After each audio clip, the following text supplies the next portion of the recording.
Hello, America and curling fans from the Canada and the Newfoundlands. This is your host Ryan, bringing you the men's championship game from the 2024 men's and women's club finals, presented by DoubleTakeout.com. We have a battle between the past two champions. We have Team McBride throwing the yellow rocks. They won it all last year, going up against Team Siggins, who won the crown 2 years ago. And so now it's a battle to see who will be on top and get their ticket punched to the Club Nationals coming up next spring in Fargo in the Dakotas. So Rocks and Play, we're underway. Glad you guys were able to join us for tonight's event.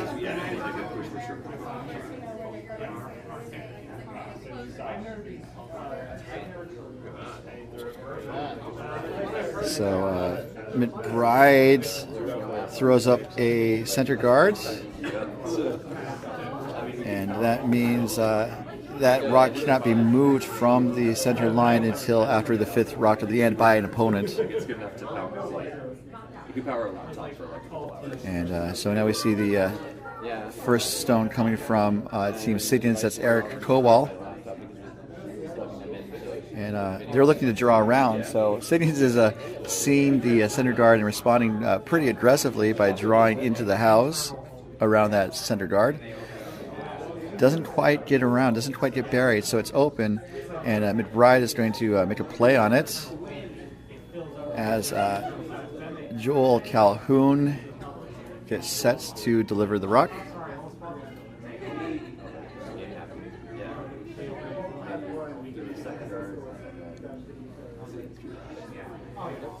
And the sweepers are really going for line. Now they were just cleaning it.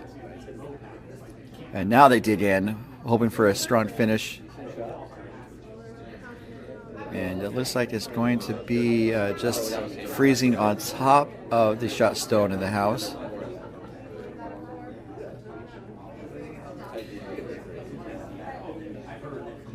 Looking from the over-the-shoulder view, it's not quite a freeze. Looks like it is a microwave burrito separation between the two rocks as Eric delivers the next rock. So we do have the men's championship game on this sheet. On the neighboring two sheets, we have the final two games of the women's round robin tournament. After tonight, we'll know the top three teams for the women, and that will determine the playoff slates for the women's field tomorrow morning with a 8 a.m. game, I believe, and a 12:30 game at the 12:30 Women's Championship. So glad you guys are tuning in. I know curlers are telling me friends and family are tuning in, and so I hope your loved one fare as well. We all are looking for a good game on all fronts, and I have a good feeling about this one. As for McBride, the second, Cameron Ross throws the stone. This looks to be a little upweight, I think, hoping to take out a stone on the edge here. And it, yes, does kick out the Siggins stone, and it rolls to the button. Some polite applause from the warm room. That was a beauty of a shot there from Joel. And so now Siggins is kind of chasing as the next shot is coming from Sean Murray. And I think they're going to blow it up. I think they're going to blow the front of the house up just because they can't easily get the shot stone. And at this level, these players are going to be able to make some granite fly. Just like the fight song of the Philadelphia Eagles, Fly, Granite, Fly.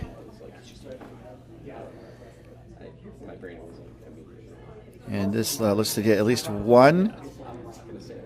And that's going to be all. The shooter's going to roll to the left side, where it is not in the center path, but does kind of block maybe a draw later in the round. Ross is getting set for a second shot.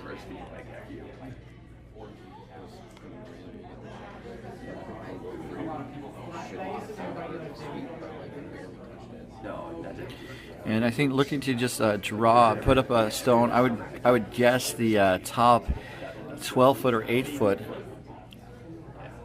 just to really close down the access to the button, and also actually it's going to be more of a center guard. That makes sense as well. And that is a center guard. This is after the 5th rock at the end, so that rock can be safely moved by Siggins off the center line and cause no foul. So it looks like Siggins is looking to line up a run back. Murray's suggesting maybe coming at it from the other way or from the opposite turn.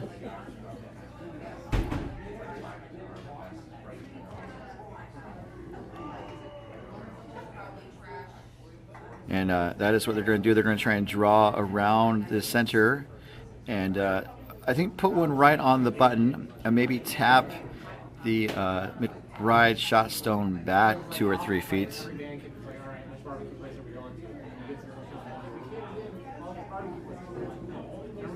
And this is the next direct coming from Sean Murray. Nice low delivery stance there.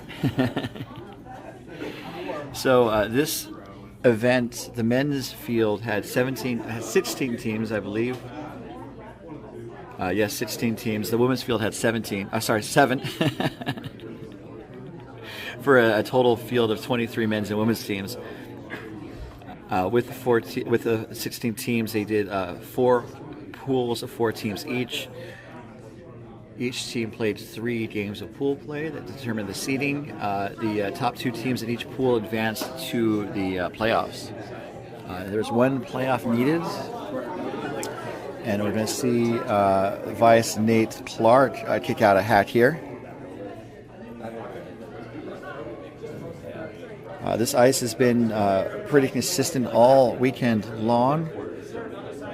It's been perhaps a little on the slow side for this ice. This ice is generally pretty speedy. It's just not as fast as it usually is, but it's definitely playable. The ice is definitely swingy. I think we're seeing more swing towards the right side, the center of the entire ice house, and so that's something to keep an eye on as the game progresses.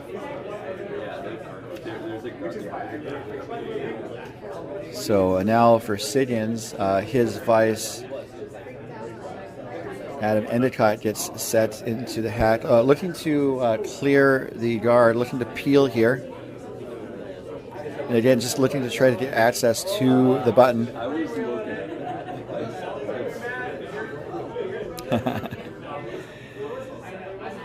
All right, does peel the guard. And so now McBride, I'm going to guess, is just going to put the guard back up, or maybe come in a little closer, just to, again, cut off access to the button. They're sitting two without here in the first. And play has gotten very aggressive very early in this game.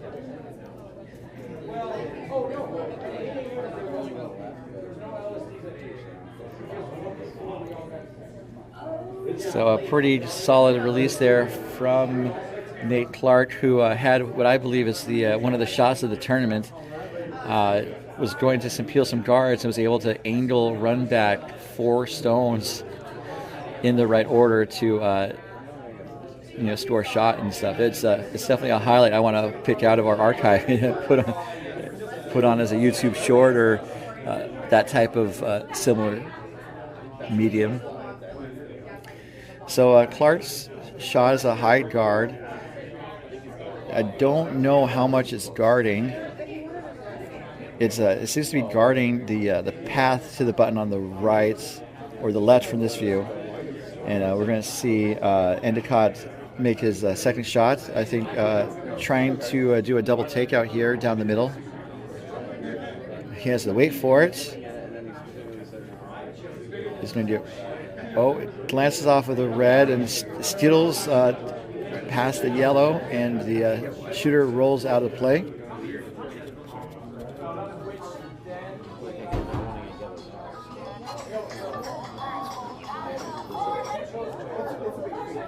And so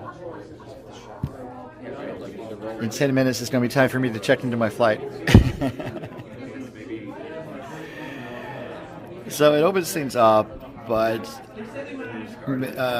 McBride is sitting 2 still, and I think just again looking to close the door and hold the advantage and really force Siggins to either give up a couple points or just shoot for 1, which is something that you want to do if you don't have the hammer.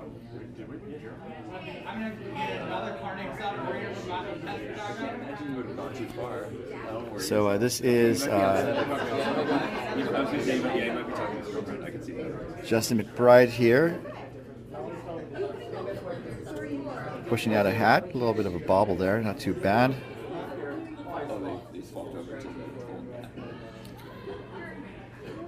And we're going to see it come down. I think they want to keep it kind of a medium guard distance. Clark was calling the sweepers off. The sweepers have not laid up room to it, as it sits down as a tight guard in front of the house. It's another question is, what does Siggins do?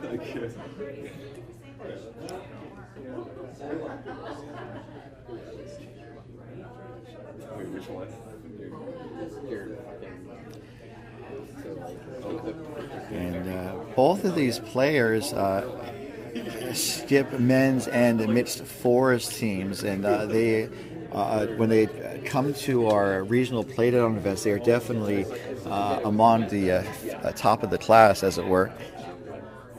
So it's really great to see these two slug it out for the men's championship. And as I mentioned before, the winner does advance to the national championships set for next spring in Fargo.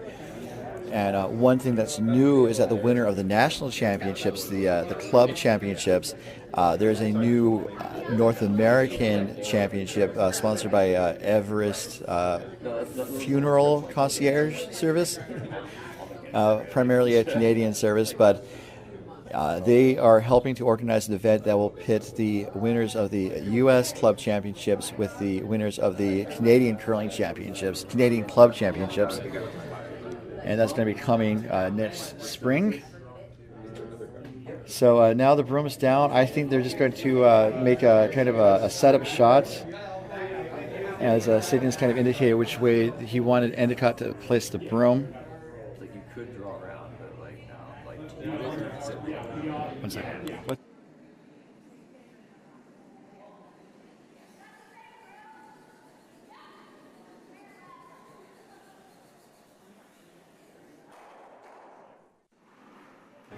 All right, so it does move some stuff around, but Siggins is not happy with the result.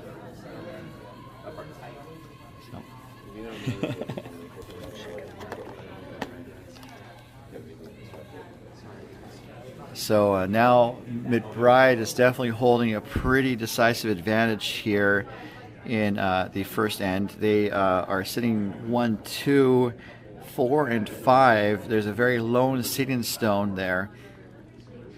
And I think they're just going to kind of close the door one last time and really kind of leave it to Siggins to figure out what to do with the mess in the house. Just like my parents on weekends.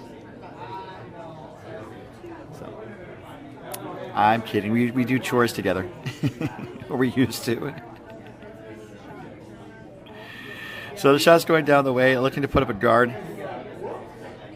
Needs to make sure it gets back to the center. And it's going to be a pretty good right there. Really closes off a lot of paths to the button and some of the angles of attack. There's no draw. Siggins is going to have to hit his way out of this jam. And the easiest solution would have been to look on the right side there. And it does appear that they're going to look at it from the left side. And it looks like they might be trying to draw. And indeed, I think he might just be throwing this away. Content, not as content, but just resigned to give up 2 here as the rock does sail through the house out of play. It is a steal of 2 for McBride to start off the scoring here. A steal of 2, pretty exciting starts. Can't wait to see what happens next. And you will see what happens when we come back to the 2024 Men's and Women's Club Playdowns presented by DoubleTakeout.com.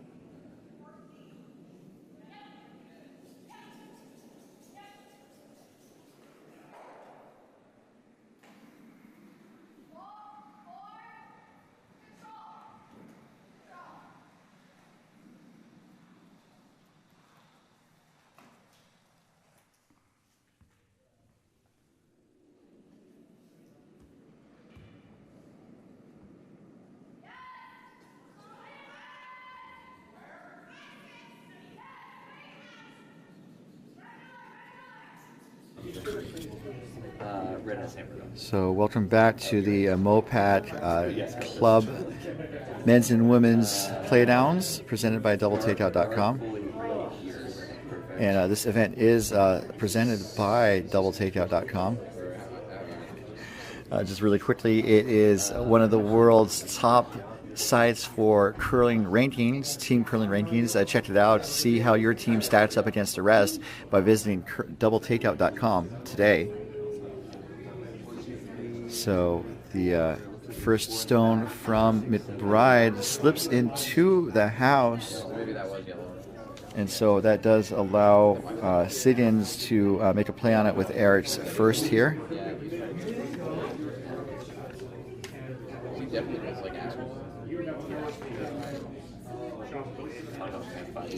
It looks like it's going to hit and get the yellow rock through the house out of play.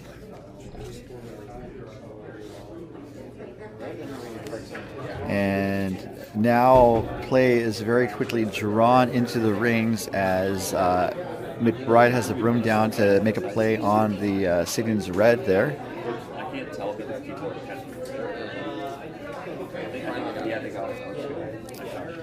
And so Joel Calhoun didn't know curling existed until he was 28 years old. When asked if he wanted to try it, his response was, quote, "This looks dumb," or "That looks dumb." Things changed when he saw the beer prices in the warm room at the St. Paul Curling Club. So after about a season of enjoying the confines of the warm room, he was convinced by his friends to give the on-ice activities a try. So we see the next stone coming from Kowal. And so you might see a logo for Kowaluska in the ice, and that is his enterprise. I'm not quite sure what it is, so it'll be interesting to find out what that is. So looks like Siggins just put the red in the top of the house. As we're going to see the first stone coming from Cameron Ross, who grew up in the great state of New Jersey, where at age 13 he learned to curl like a son of a bee. And he's going to be able to do the takeout here. And it looks like that yellow appears to be just outside the house, so it might not be able to be dislodged for one more stone.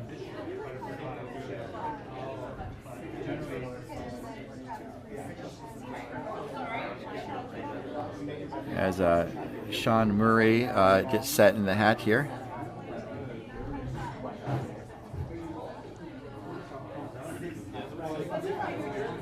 And I think he's looking to draw around the center rock.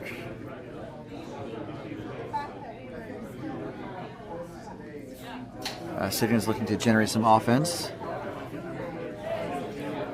And this is going to look pretty good. It's going to wrap around the yellow in the top, be partially buried, but it's still accessible, and McBride is choosing to attack it from the Yellowstone side of things. Cameron Ross, after competing in several junior national championships and a world junior championship, he decided the best thing for his curling career was to move to Southern California and curl on arena ice, which is a strong reminder that McBride does play at Orange County Curling. It's currently a hockey or arena ice facility, as Ross does make the takeout there. And so now it is McBride sitting 2 in the outer top half of the rings. And Murray is about to give us a shot here.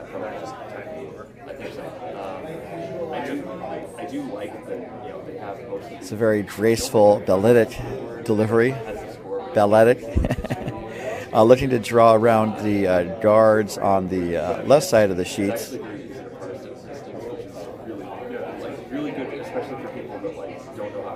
And this looks like it's going to be a little exposed on the right side.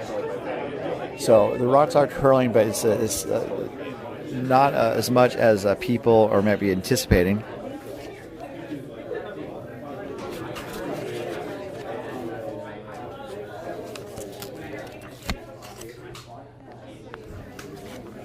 Nate Clark's first shot of the end is underway.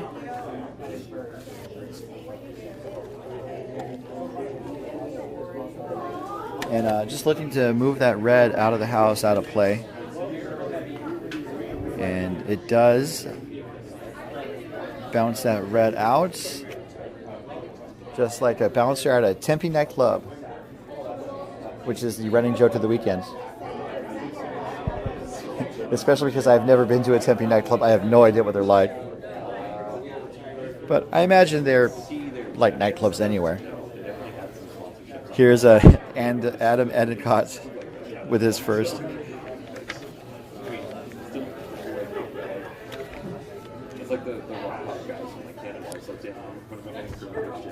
And it looks like they're just looking to draw around again, maybe have a little bit more curl. This is a bit on the heavy side. So it appears McBride is going to be able to put a broom on it, escort it to the back of the house, where it's going to hang on the lip there. So that does appear to be outcounting the second McBride yellow. So it's now it's McBride 1 and 3 and Siggins with the second shot. So McBride has the broom down for Nate's next shot. Nate started curling at 7 years old because he had nothing else to do on Sunday mornings. Though through mostly luck and a small amount of hard work, he's been able to curl at the U.S. Junior men's, and mixed nationals. And again, he decided to tackle the most difficult type of curling, Southern California arena curling. So it's vexing and frustrating, but when it works, it can be beautiful, just like curling in general. He's trying to do this to go make contact with the red, and it flashes. And so that might be a bit of a error that gives Siggins a chance to set up a 2-point end here.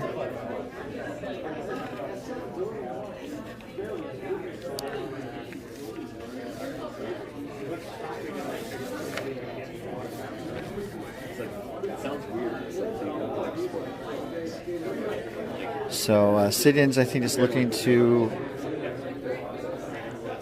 I think he was looking at the draw path through the port, and now he's looking at a hit and roll.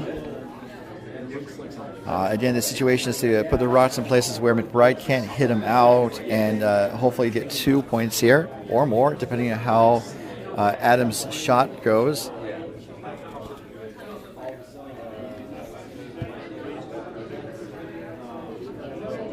And it looks like it's going to hit. And how far is it going to roll? It rolls, hit the button too fast. It rolls under the corner rocks and is good for shots. So that was a great shot from Adam Endicott.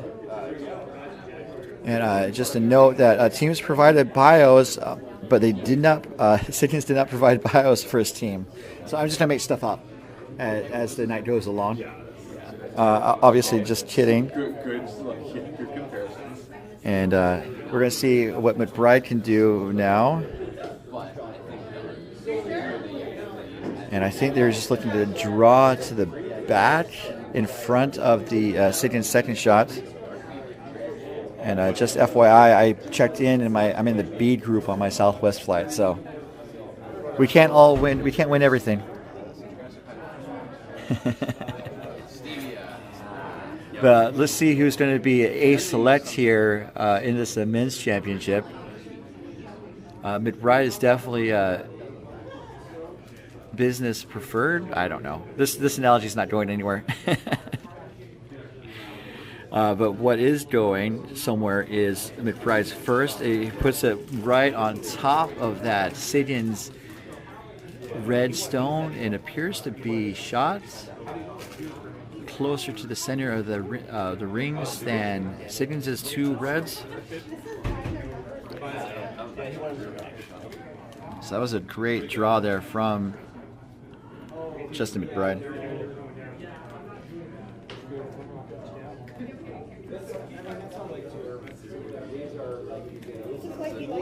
Looks like I think they're going to try and hit that yellow and spill that yellow out.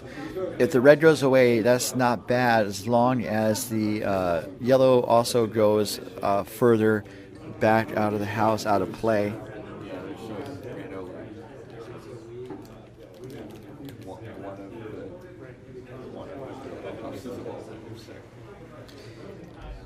So Siggins' stone is underway.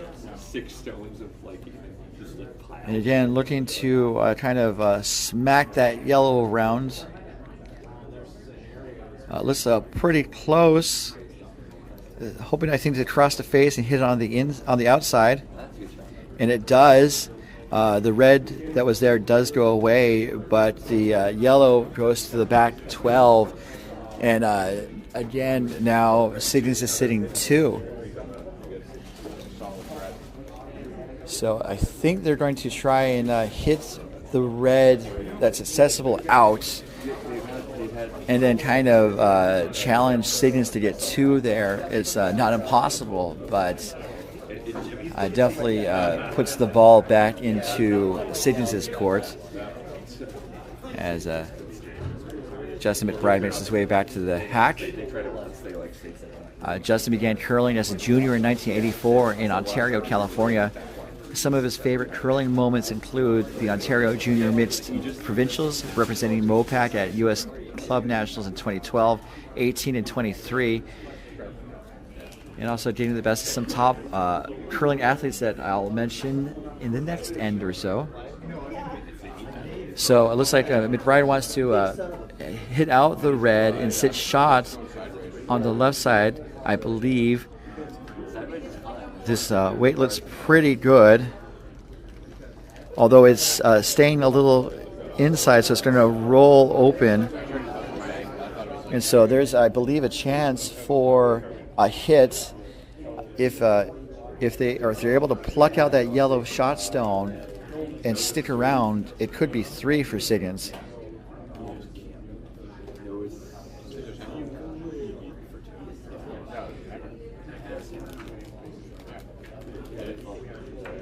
Just hitting is but you have to throw So thank you so much, everyone that's tuning in. Whether you're in the club or watching on your phone or your TV, I definitely appreciate all of you being here. And I definitely appreciate the volunteers from the Coyotes Curling Club and from the teams that are helping to run the event. And this is a great chance to see what it's all about as Siggins delivers his last here in the second. Looking for a nose hit for 3.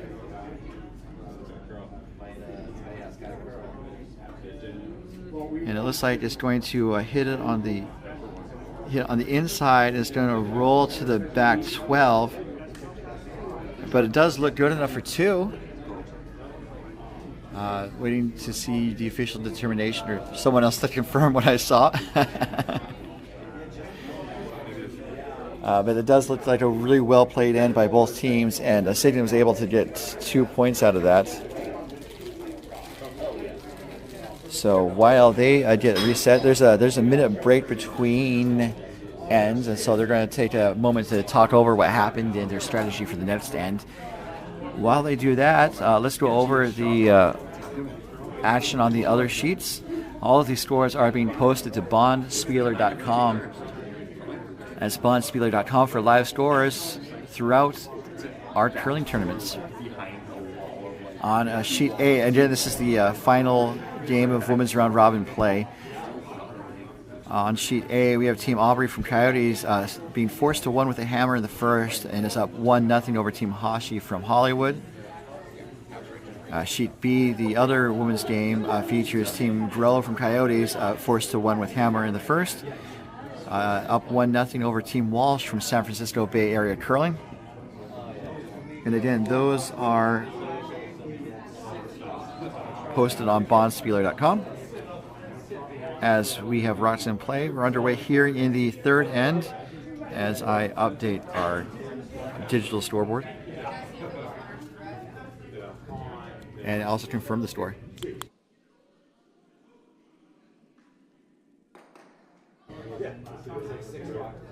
All right, McBride has the hammer for the first time. Let's see what the phenom from Orange County can do with the hammer.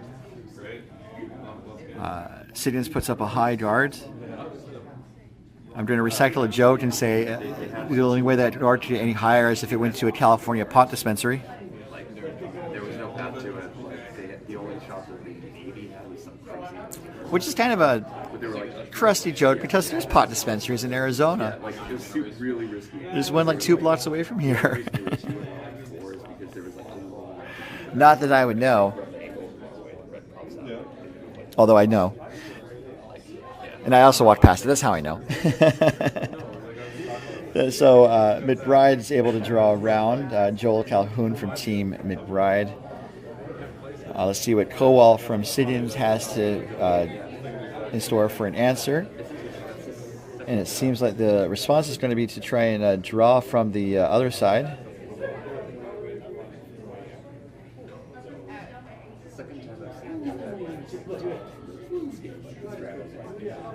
So we're seeing the shot go down the way. Revisiting the women's round robin situation, as I mentioned, the top 3 teams advanced to the playoffs. And so currently atop the table, there's 4 teams that look to have a chance to advance. And currently Team Walsh is sitting at 4-1 atop the table. So I'm pretty sure they're through. And also, as a reminder, the top seed has a bye to the championship. And then the remaining 3 teams that have a shot, just from my observation, is Team Blasty from San Francisco with a 4-2 record, and Team Aubrey with a 3-2 record. Aubrey's from Coyotes. And then also with a 3-2 record is Team Grow from Coyotes. If there's a tie, I don't think there is going to be a tiebreaker. I do believe that it will be draw shots measurements to eliminate the outside team. This is Sean Murray now coming down the way.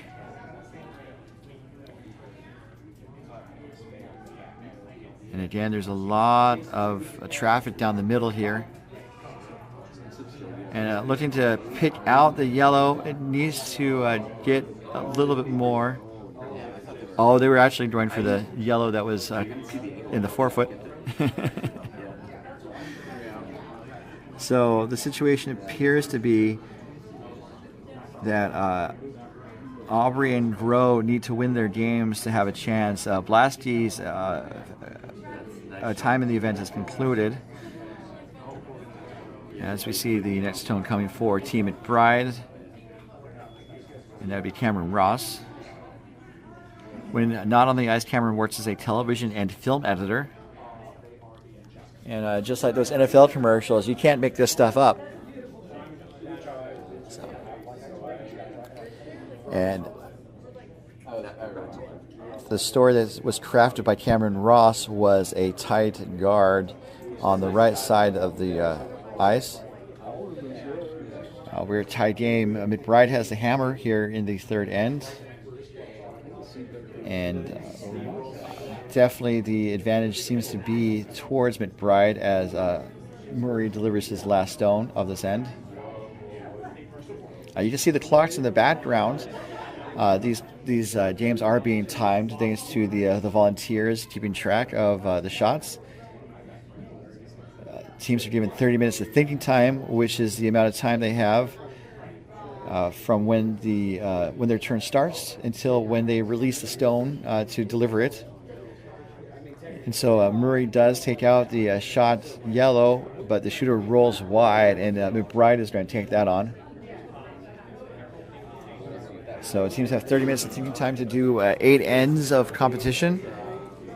And if they run out of time, they run out of the game and lose. If the game were to go to an extra end, more time is allotted. And also teams are given a 1 timeout during regulation and have a second timeout if there is extra ends. And that's a nice hit and roll there from Cameron Ross.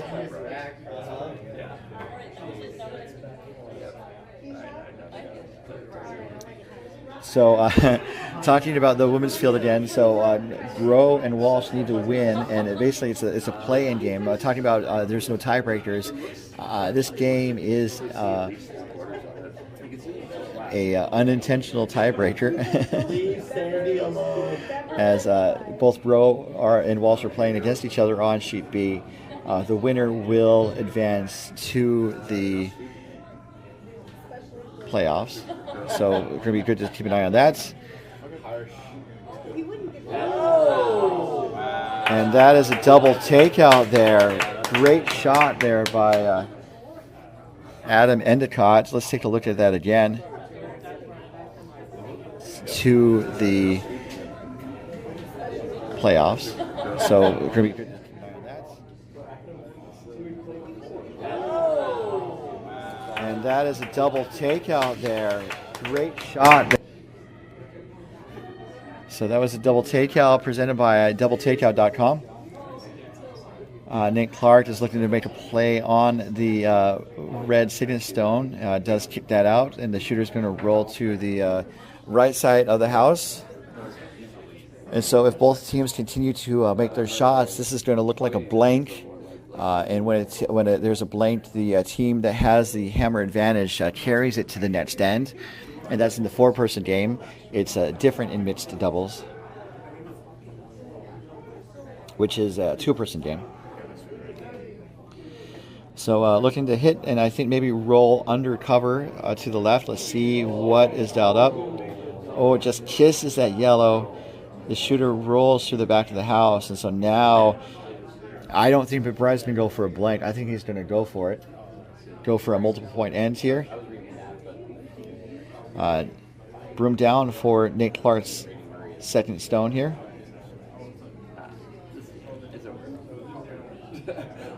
And looking to just draw to the other side of the house. Wants to keep it high in the rings. Doesn't want to go too far back and give Siggins a target to draw to. So when not curling, Nate Clark plays rugby and works as a financial advisor, which some say is rugby by a different name. And that's a great draw there from Nate Clark.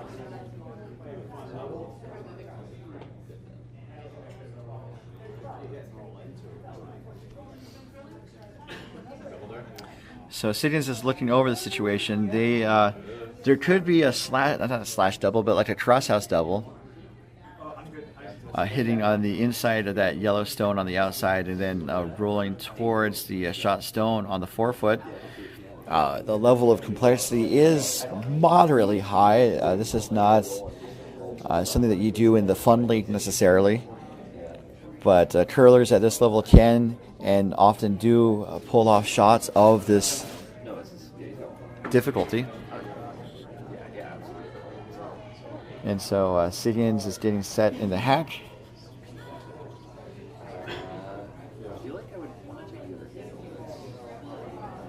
looking for an in-off double, hoping to get rid of those 2 yellows in the house. So he hopes to hit the inside of the yellow and then spin the other direction. Hits the inside, but it spins out. So good effort there by Siggins, but just a little. Trying to think about which way he hit it. I think he hit it a little thin. If he hit it just a smidge thicker, I think it would have been there.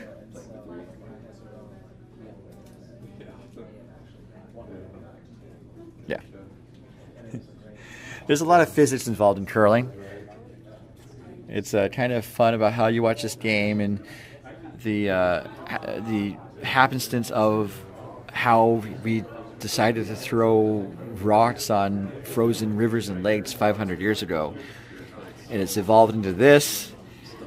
Some of these excellent sportsmanship and shot making, as we see what Justin McBride has in store.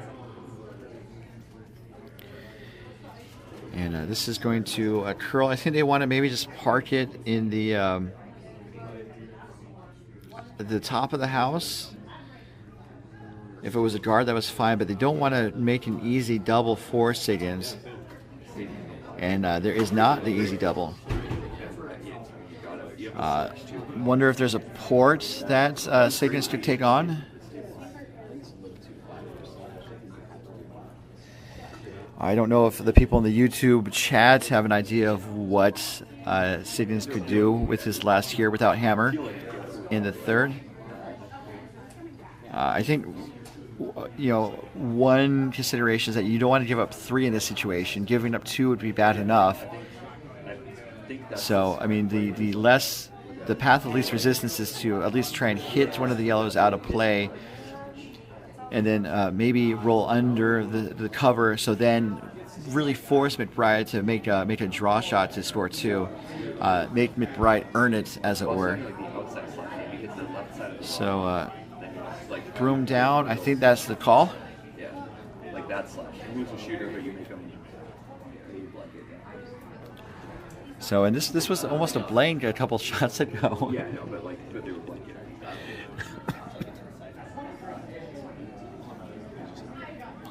And Siggins' shot is underway. Looking to get rid of one of the yellows, maybe roll under cover.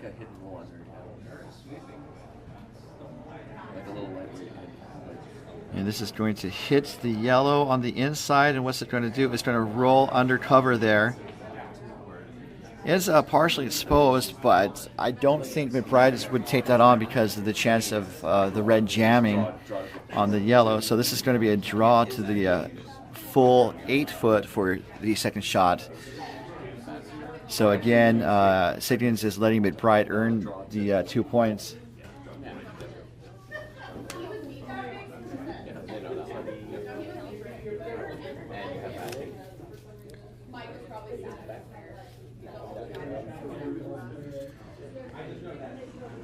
And here we go, last stone, third end, a draw for 2. This looks to be a little wide. Let's see if it comes out. Oh, Nate Clark runs up to help. Let's see where it's going to end up. The weight looks a little on the light side, but it's not totally out of reach. The stone is carrying, and remember they just need full 8-foot, and it does appear to be there. So just some quick reaction by the sweepers and vice Nate Clark allowed McBride to secure the deuce. So he's going to take a 4-2 lead into the fourth end. Siggins will have the hammer when we come back to the 2024 MoPac Men's and Women's Club Playdowns presented by DoubleTakeout.com.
Welcome back to the MoPac 2024 Men's and Women's Club Playdowns, brought to you from Coyotes Curling Club in beautiful Tempe, Arizona, just steps away from the Phoenix Sky Harbor Airport.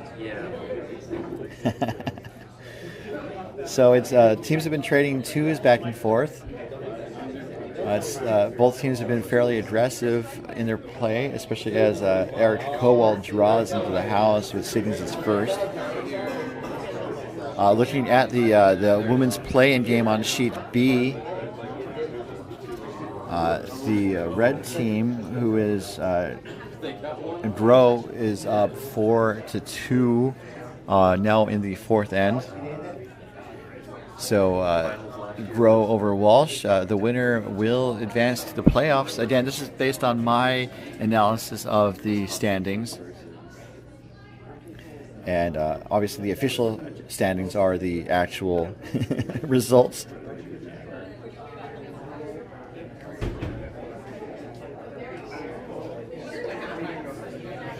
But the women's teams, they got 6 games of round-robin play. That's a really solid tournament.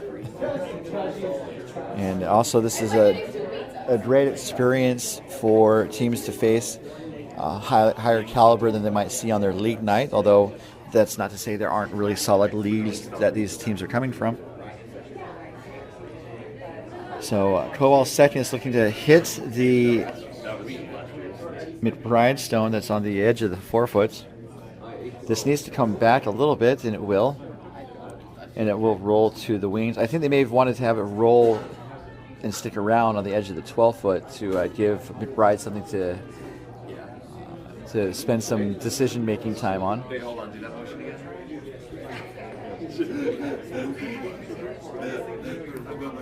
You know what you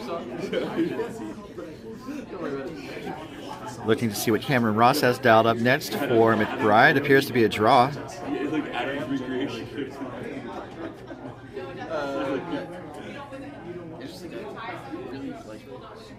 And these deliveries are really smooth. It's really interesting to see how they release the stone.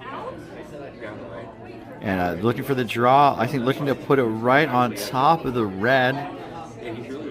Maybe push the red back a little bit. And it falls just a little short, but it still is definitely in a great position for Team McBride.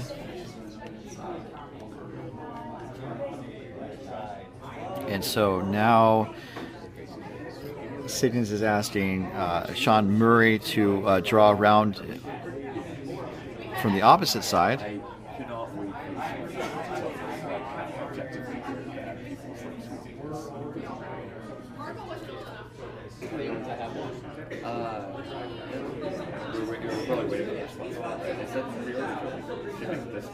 And the chat wants to give a shout out to Team Peterson from Coyotes. So Team Peterson's a relatively new squad, so I hope they had a good tournament, and hope they'll be back.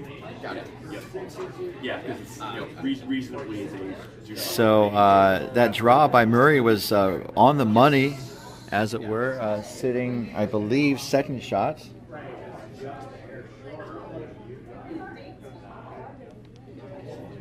And now it looks like McBride is going to try and tap some of these reds around with Cameron's second rock here.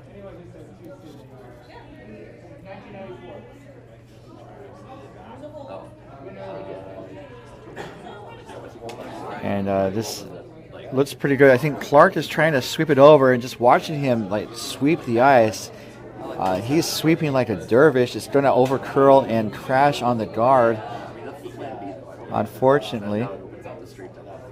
And so, as I mentioned, this is the direction of the ice where it seems to curl more going right to left than the other direction, and so that may have caught them a little bit.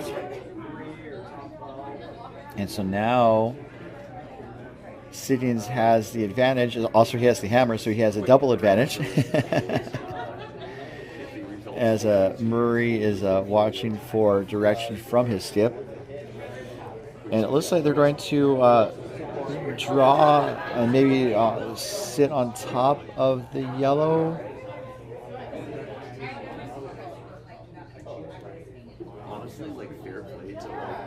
think they want to have it cross the center and tap the yellow back.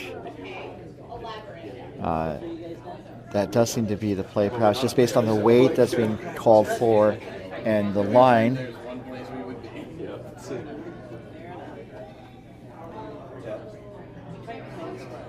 And this looks pretty close.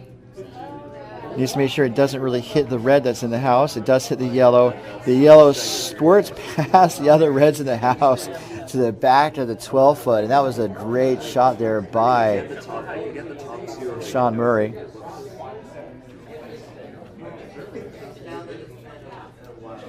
And so now the pendulum seems to be swinging a little bit towards Siggins, although stepping into the hack now is Nate Clark. And if you've watched the previous game with Team McBride, you know that when he steps into the hack, he can make a difference. And so he's going to be throwing a bit of weight. I expect to see 2 of these reds go away as they go down the ice here. Sweepers, I think, working to coach it over just a little bit more. And it just gets to 1. But it does open things up a little bit, and it does start to change the end a little bit. Again, Nick Clark had, I believe, the shot of the tournament. Definitely want to revisit that, and you can too if you go back to the McBride game from yesterday.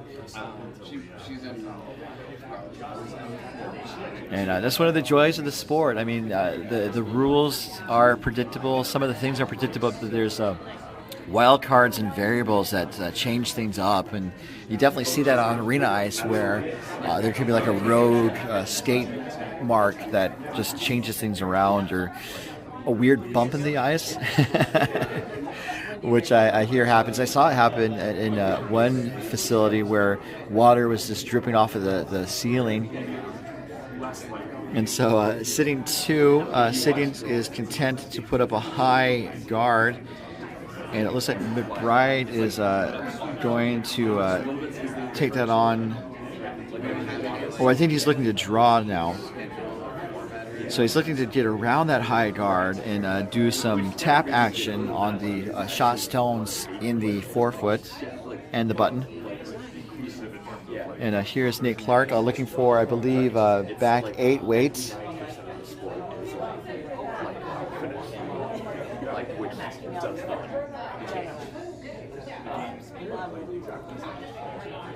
So this weight does look up. It does look like it's going to curl it just around the guard. And it's going to do that tap that I was thinking was going to happen. But did it tap enough? And the answer is not quite, but it does change things around. It does appear that Siggins is 1, definitely maybe 2. As Adam Endicott gets set into the hack. I think looking to just draw around and prevent McBride from trying that again.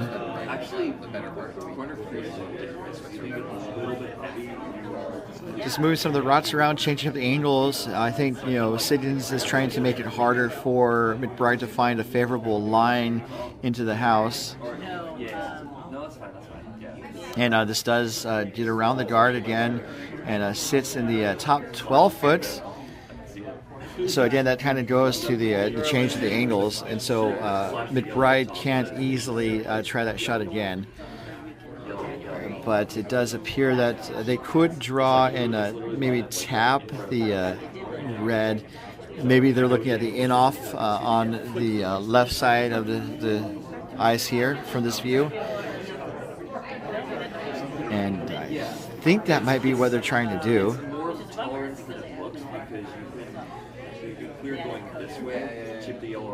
I think they're looking to hit the yellow where Clark has the broom and then roll towards the shot stones on the button. There's 1 on the button, 1 in the back 4-foot. And again, this level of shot is going to be moderate, I should say. I don't think they're doing the in-off just based on the release speed. So I think they're looking to maybe smack the red on the side here or they could be looking to set up a second shot. Although it does look like it's going to go a smidge deep as it wicks off of the red. And so it does appear to be Siggins still sitting 1,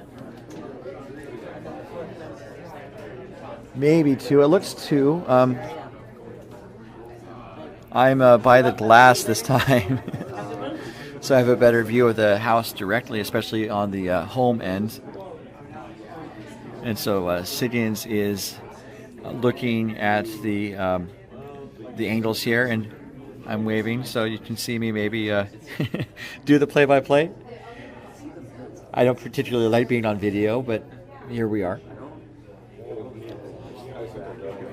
So I think Siggins is going to try and close the door. This is perhaps maybe a tricky element because those 2 reds are in a position where if McBride were able to get an angle on them, they could maybe double them both out and score a crooked number of multiple points.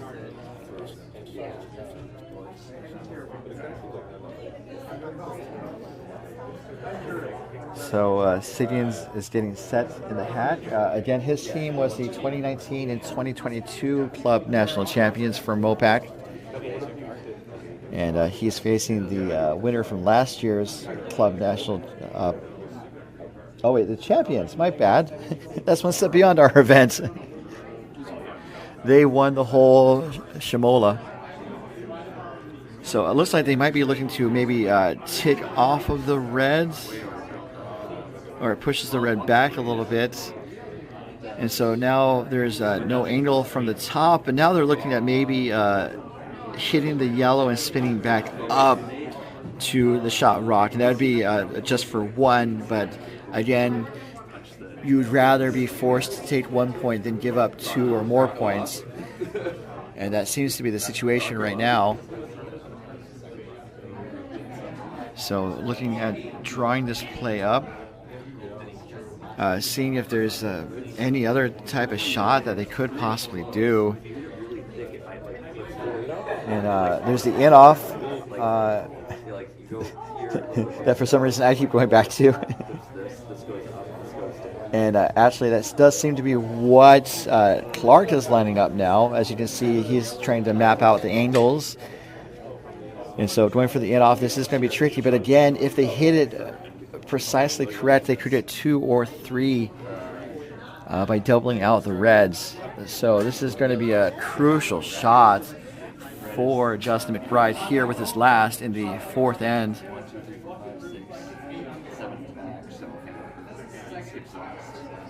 Sweepers are really trying to push it over.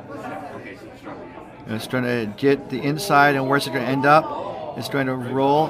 Oh, so close. It rolls a little high, crashes into one of theirs, but it also rolls towards the button, so it might just be a steal of 1. But not yet, because Siggins has 1 more rock. Siggins has the hammer. So now the question is, what does Siggins do to maybe get 2 points here? And it does look to be a little difficult from here. That was a great shot there from Justin McBride, the in-off.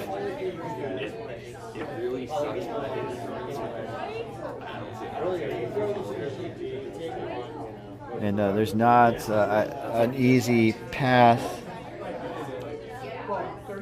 Just looking at the overhead here, there's not any real way of like rolling back up.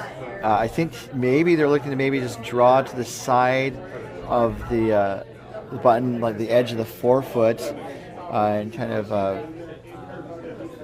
maybe move the rocks around to get a second point. But this is actually, he's throwing it through. And so they're just going to take 1 into the 4th end break. So a well-executed end again by both teams, as Team McBride forces Siggins to 1. And McBride will carry a 4-3 lead into the 5th end when we come back in about 5 minutes. to the 2024 MoPac Men's and Women's Club Playdowns. We'll be back in just a moment.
Welcome back to the 2024 MoPac Men's and Women's Club Playdowns presented by DoubleTakeout.com.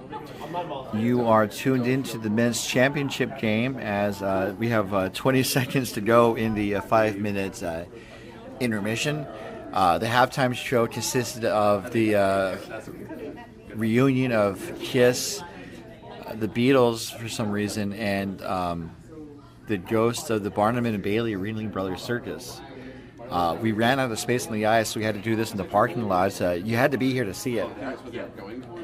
So if you want to see more exciting action, make your way to the curling club. I'm sure there's one near you. So after being forced to one, Mike Siggins gets back to work as lead Eric Kowal puts up a center line guard, and as a reminder, that guard cannot be moved off the center line until after the 5th rock of the end. And Joel now makes his way down the ice. While he does that, let's recap the action on the other sheets. And again, these scores are being posted to bonspieler.com. On sheet A, the contest between Team Hashi of Hollywood and Team Aubrey of Coyotes. It's kind of a low-scoring affair thus far. There's one blank on the board, and Aubrey is up 2-1. On sheet B, essentially the play-in game for the women's playoffs. Team Grove Coyotes taking on Team Walsh of San Francisco. It's been mostly Grow. Walsh scored 2 in the second, but that's been it for them. Otherwise, it's 5-2 Grow over Walsh. And again, the winner, I believe, will win the third playoff spot into the women's 3-team playoffs tomorrow morning. And that action will be taking place starting at around 8:20 a.m. with the championship at 12:20 or so. That's Mountain Time. Check your local listings for more. As we see Calhoun now deliver his last. Lots of rocks down the center here. And I think they're looking to draw around the whole chinchilla.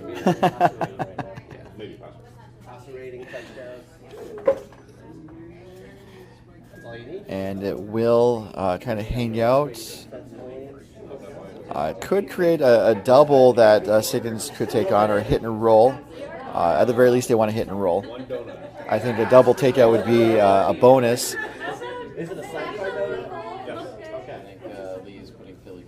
And this is Sean Murray now pushing out a hack.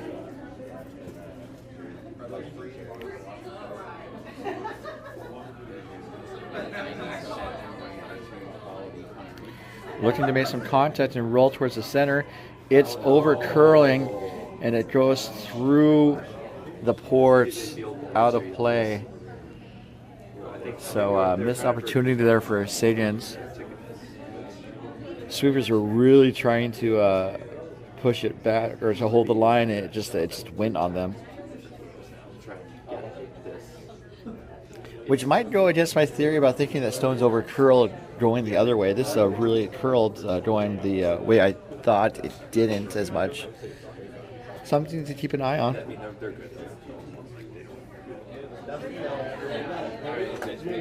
And Justin McBride gets the shot lined up. I think they're looking to draw. Yeah,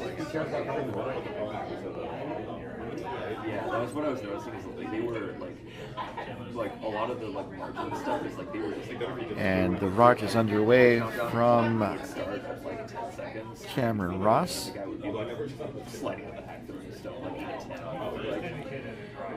And this looks to be.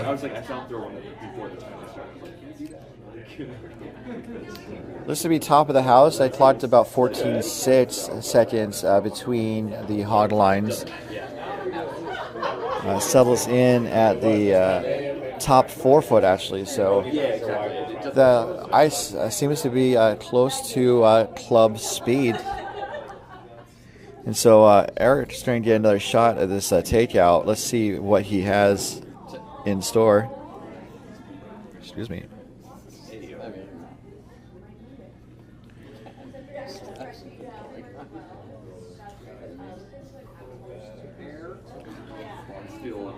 So this is going to get the one roll towards the middle. So the one towards the middle rolls out of play. The initial yellow just rolls to the right. So that was kind of what I was thinking they would do for the first. So I think Eric had a second chance to make that shot, and he did. 22 minutes. There you go. And now it looks like McBride is going to ask Cameron to pluck out the yellow.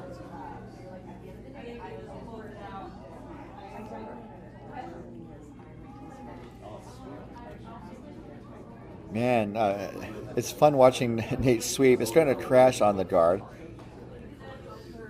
And that's not a bad outcome. And so now for Siggins, they don't have the hammer in this end. They're down 1 with half the game to go.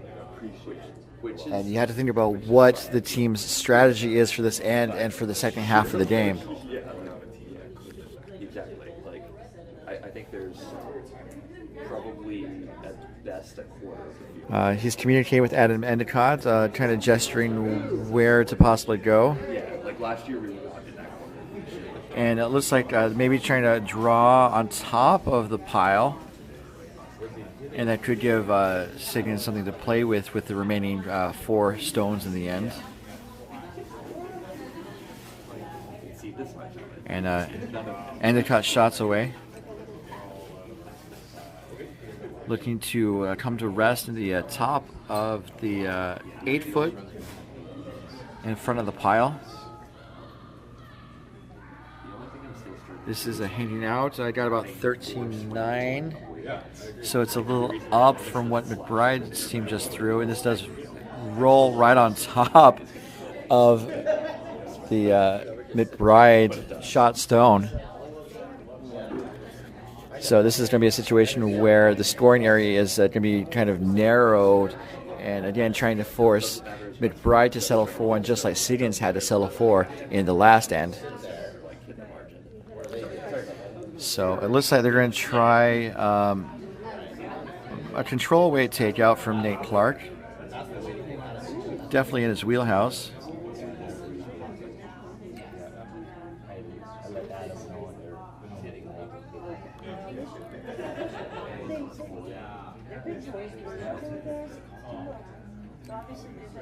Got 10-5. And it does get one of the reds, and the shooter will roll towards the 4 foot. And it does appear to be potentially 2 yellow in the house. And but it does create a double for Endicott to take on. And he jumps on it.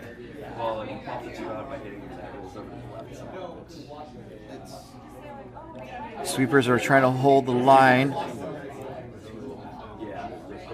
Just needs to hit it just on the outside to get both of them moving. And they do. Double takeout from Adam Endicott.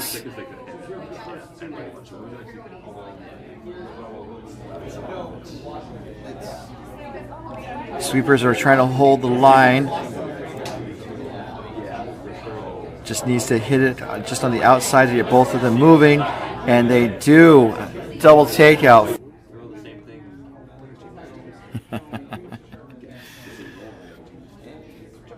So now Nate Clark is being asked to answer with some weight to hit out the red that is a shot stone on the center here. Trying to not hit the top red. It's going to be close. And it just kisses that top red.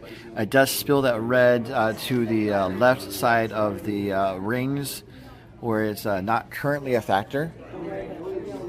But sometimes you can't count those outside stones out.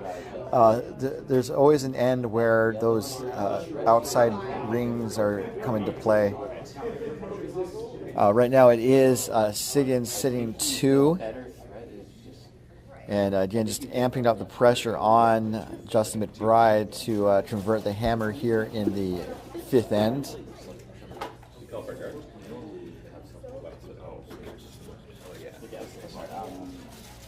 Mike Siggins gets set in the hack.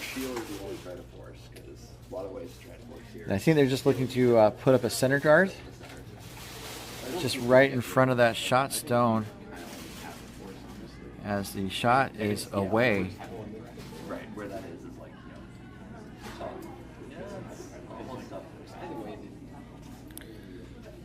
Yeah, I guess you're right. It's like a force because you're always basically. And there's no way it to- appears that the line's pretty good. Yeah, they can't. The weight is also good. They want to keep it high to make it harder for McBride to run the stone back. And I would have to say mission accomplished. That is a 2 guard. It's in the middle third of the guard zone near the Pasta Brioni logo, which coincidentally is the restaurant that Mike Siggins operates. And I've heard nothing but good things about that restaurant.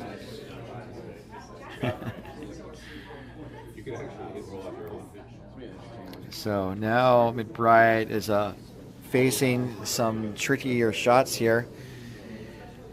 One of the saving graces is that the back of the forefoot is open. So all McBride would need to do to get one is to just draw to anywhere in the forefoot for one.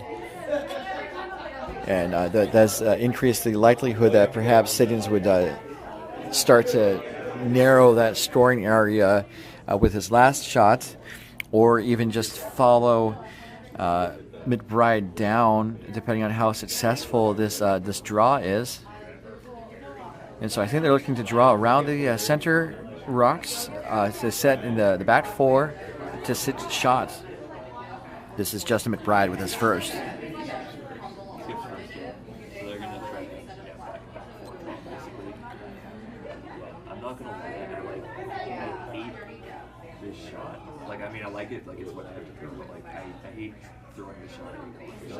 So line looks pretty good. They need to make sure it doesn't curl into any of the center rocks.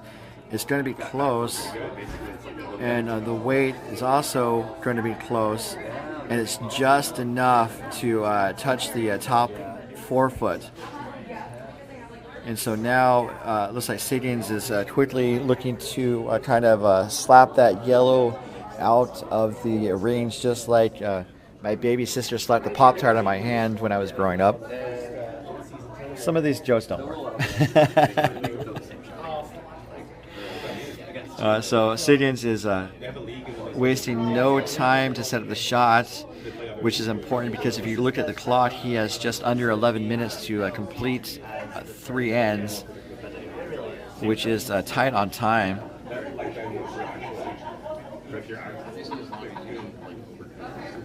So just again looking to see some side slap action here. Needs to make sure it gets around the guard, needs to make sure it gets around the second red, and it does. It's going to hit that yellow on the nose and sticks around for a second counter. So now facing 3, McBride seems to be resigned to drawing for 1. The target is the forefoot ring, so all he needs to do is touch any part of the forefoot ring to get a single point. But the alternative is giving up 2 or more. So this is, again, it comes down to another crucial shot. And that's what this game's about. Really, each team trying to shape the end in their favor and leaving the high stakes circus shots for the skip. The skip usually doesn't want to throw those shots, but they have it in their back pocket if needed. So sweepers are on it. This line looks a little tight. Also looks a little light. This could end up a little short. Nate Clark comes out to help. This could be a disaster for Team McBride, and it is, as it turns out to be a steal of 3 for Mike Siggins and his rink out of the Coyotes Curling Club.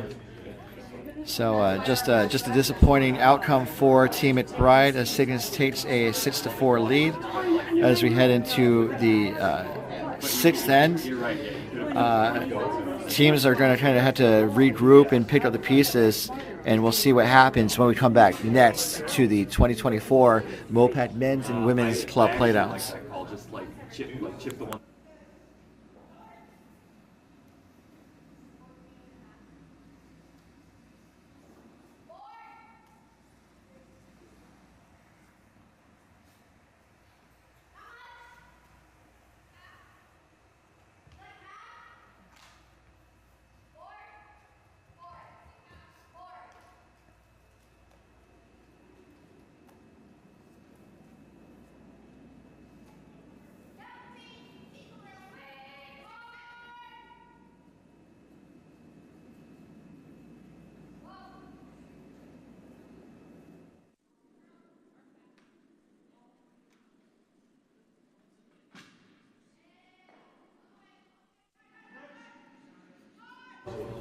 Eric Kowal throws the first rock for Team Siggins, and the pendulum has taken a huge swing in favor of Team Siggins, as Siggins is able to steal 3 in the 5th end, as Justin McBride's draw to the 4-foot comes up considerably short to the top of the 8-foot.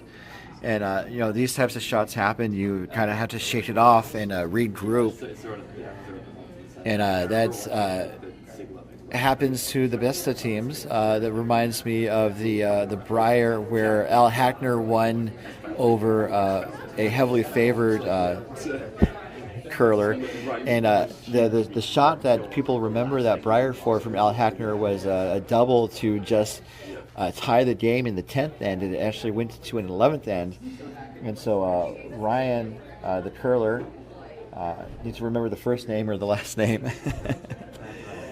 The team was known as the Ryan Express. The team kind of fell apart just because of the turn of events, and was not able to really convert and score with the hammer in the 11th end. And that's Pat Ryan, by the way. So again, just you know, taking the time to take a deep breath, resets. You know, if you watch Ted Lasso, one of the philosophies of the show is to be a goldfish and kind of take your short-term memory and reset every 30 seconds. Not literally, because that would be hilarious, but no, just in life. So McBride's got to be a goldfish here, forget the last end, and focus on their next shots. And this looks to be pretty good coming down the way. Actually, this could oh, it's past the guard. That's a great draw there. And it's going to end up on the right side of the button. So as this end unfolds, let's revisit our Around the Rings coverage, which is trademarked and patented by MoPac. It's not used by any other curling establishment ever. And of course I joked, because around the rings is a fairly common phrase. So going around the rings, we have the A sheet game. Actually, let's watch the end of the shot and then we'll revisit. It's going to hit the yellow and roll to the wing. And so now Siggins is sitting 2. So to recap the scoring on sheet A, they're in the 5th end. Looks like they're actually in the middle of the 6th end. It was Aubrey 2 from Coyotes and Hashi 1 from Hollywood. The sheet B women's play-in game for the playoffs between Team Grow of Coyotes and Team Walsh of San Francisco. Excuse me. It's still 5-3 in favor of Grow. And it looks like on our feature sheets, McBride's rink is drawing on top of the red that was just delivered. And it hits it on the inside, so corner frozen. It's going to be hard for Siggins to get that out. And so this could be the start of McBride getting something cooking in this end. However, it looks like Siggins is asking Sean Murray to just blast it. As in, Siggins doesn't really care if either rock sticks around. He wants that yellow gone. And it looks to be... Oh! I said oop because the yellow did go out of play, and then the red kind of hit Siggins' leg, which is a burned stone, but it was clearly going out of play. And so the teams, I think, wisely decided to take that stone out of play. Although it would be up to the non-offending team, I do believe, to decide what would happen. But the non-offending team, in this case McBride, doesn't want another red in the rings. So let's see what Cameron Ross is trying to do. Looking for another takeout. And also, again, look for Siggins to play a little faster because they are a bit behind on time. Oh, my goodness, and that's a miss. So now Siggins is sitting 2. pretty open, and so he's going to be asking Adam Endicott to close the door. And we'll see if a window will open for McBride.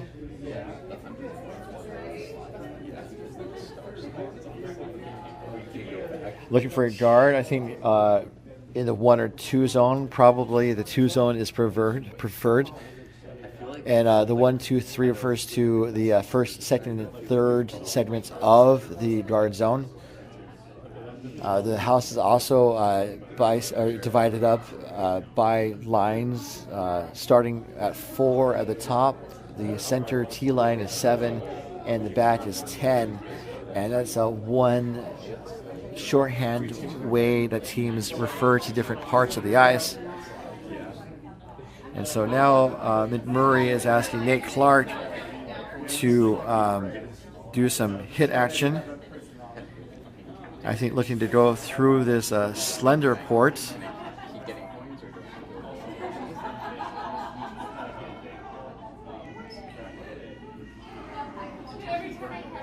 It's through the port. What's it going to do? It hits the red out of the way. So a great shot from Nate Clark. And I think Siggins is going to ask Adam Endicott to follow him down perhaps or draw.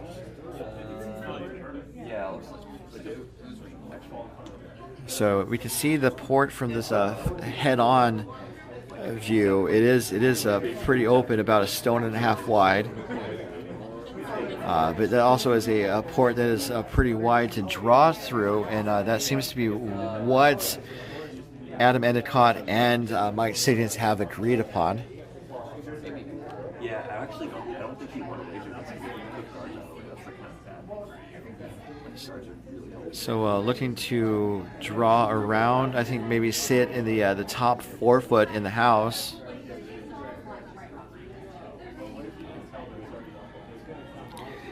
This weight looks maybe a little light. If it ends up as a guard, that's not too bad. It actually clicks off of the yellow guard and rolls into the top 12 foot, the top of the ring. And so it does just add more clutter for Justin McBride to deal with. And I think they're maybe looking to slash one of their yellows towards the scoring position. Or maybe blow up the front. They could try to draw on the right side from this view. I think they're trying a heavy draw, perhaps, or they're trying to blow things up. And I'm going to put my money on blow things up. They just got to clear out. So on one of the red guards, and gets rid of the shot red in the house. That is a Nate Clark special. Let's see that again. And I'm going to put my money on blow things up. So just a really solid line. And gets that red, the double takeout there. And that double takeout was provided by, or is brought to you by doubletakeout.com. And so now it appears that Siggins is going to take on the laser through the port. And definitely Siggins has it in his golf bag of shots. This weight looks to be a little light and wrecked on the guard. And so now I think McBride's going to be content to leave that yellow in place and maybe draw to the other side. Or Nate Clark has maybe looked at maybe tapping it back. But they're really turning to the other side of the ice for the draw. And I think they could be looking to put it high. Want to make sure it gets around the guards. And I would maybe put it parallel to the Yellowstone. to not create a double possibility or to provide any sort of backing for Siggins to draw to.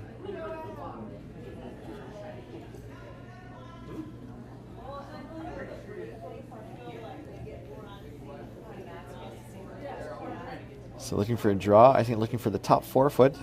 This is Justin McBride's first here in the 6th end.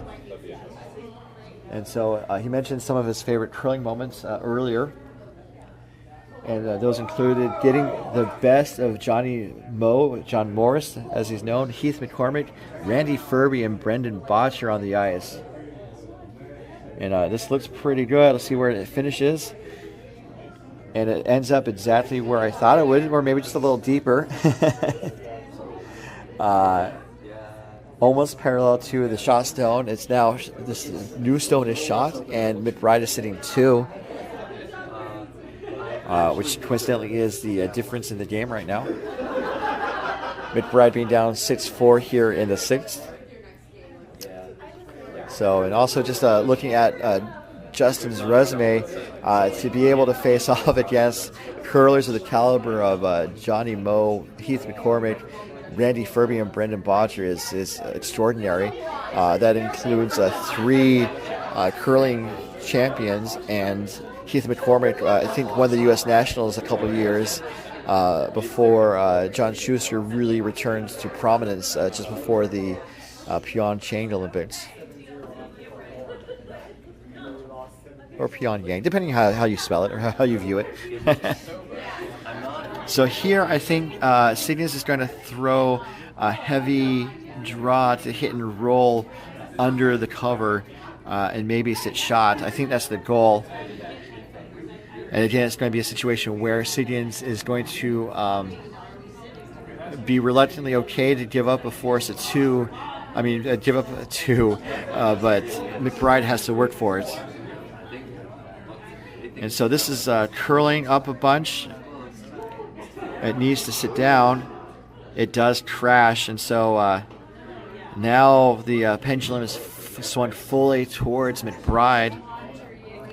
All that McBride needs to do is touch the full 12 foot to score a 3rd point. So we're currently tied, and it might be 1 up McBride in about 25 seconds. Of course, something could go horribly wrong. That's curling too, right?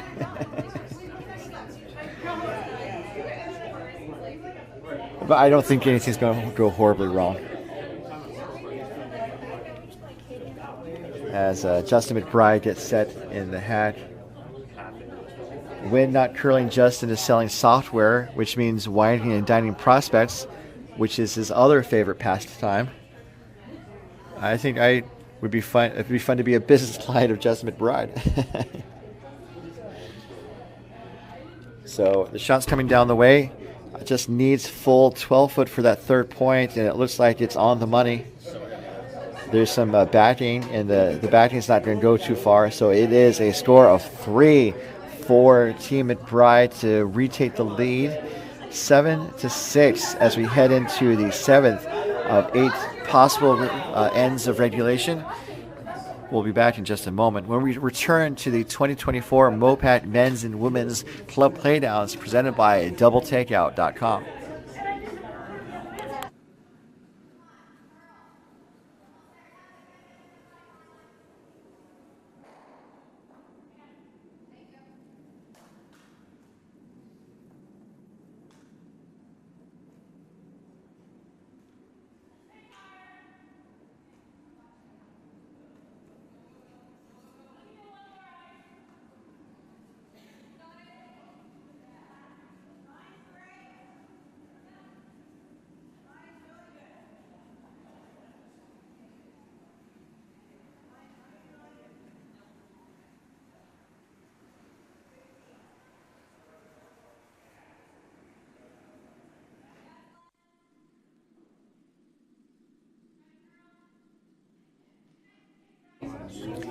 Welcome back to the Men's Club Championship game, coming to you live from the Coyotes Curling Club in Tempe, Arizona. Once again, a shout out to all of the volunteers and the organizers of this event. Volunteers are really the lifeblood of the sport of curling, and their tireless dedication to helping to provide these excellent conditions and facilities for us to compete in is definitely appreciated. Thank you. So McBride, having scored 3 in the last end, is putting up a high-ish center guard on the center line. Can't be moved until the 6th rock to the end. And look closely at the clock for Siggins. They have just over 7 minutes to play 2 ends, which is definitely manageable. It's a little on the tight side. Again, you want to play ends in about 3 to 3.5 minutes. Plus, teams do have a timeout per game, and neither team has taken their timeout thus far in the game. So that is another option for Siggins when needed, especially if they need to call a difficult shot or maybe map out the strategy for the rest of an end. They have 2 ends to get a couple points to secure the win and more. As we see Jeff Calhoun throw his second rock. So as Joel noted, he got into the sport because of the cheap beer. And his friends finally forced him to try the on-ice activities. He moved to California. He was indentured to McBride for a 15-year term. He noticed that he still is pretty sure that the on-ice activities are dumb, but the beer is still cheap and the people are cool, so he's still around. And so Skips there were taking a look at the center line guard, I believe. And I think maybe just seeing if it tapped it into the house, or if it's in the house. I think that was the what they were looking for. And so now Kowal's being asked to draw around the center mess, as it were, into the house, and drawing the play into the rings.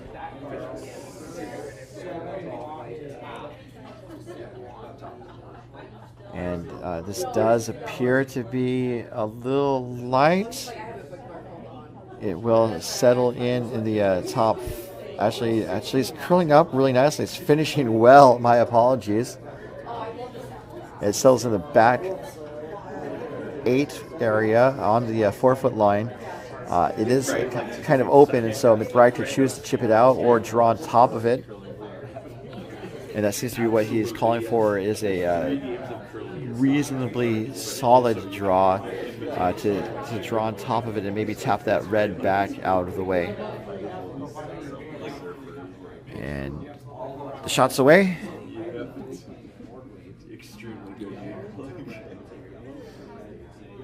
And this looks pretty close as it makes its way down the ice. Actually, this is coming up light. And that could have been what was called for. I would have thought they would have gone into the rings, because now it gives Siggins a chance to put one right there in the top 8-foot around some more cover. And also that yellow is guarding the other team's shot style, which is something you really don't want to do in most cases. And so Sean Murray's first here coming down the ice. And this is these rocks look so far wide, but they finish really well. As the sweepers are digging in to finish, it's going to get around the guard. It does barely, and it's poking out. And so it gives McBride a possible slash double if he wants to take it on. He's definitely looking at possibilities. He mentioned hitting the red, mentions raising the yellow. And also the left side of the sheet is available to draw to if they chose.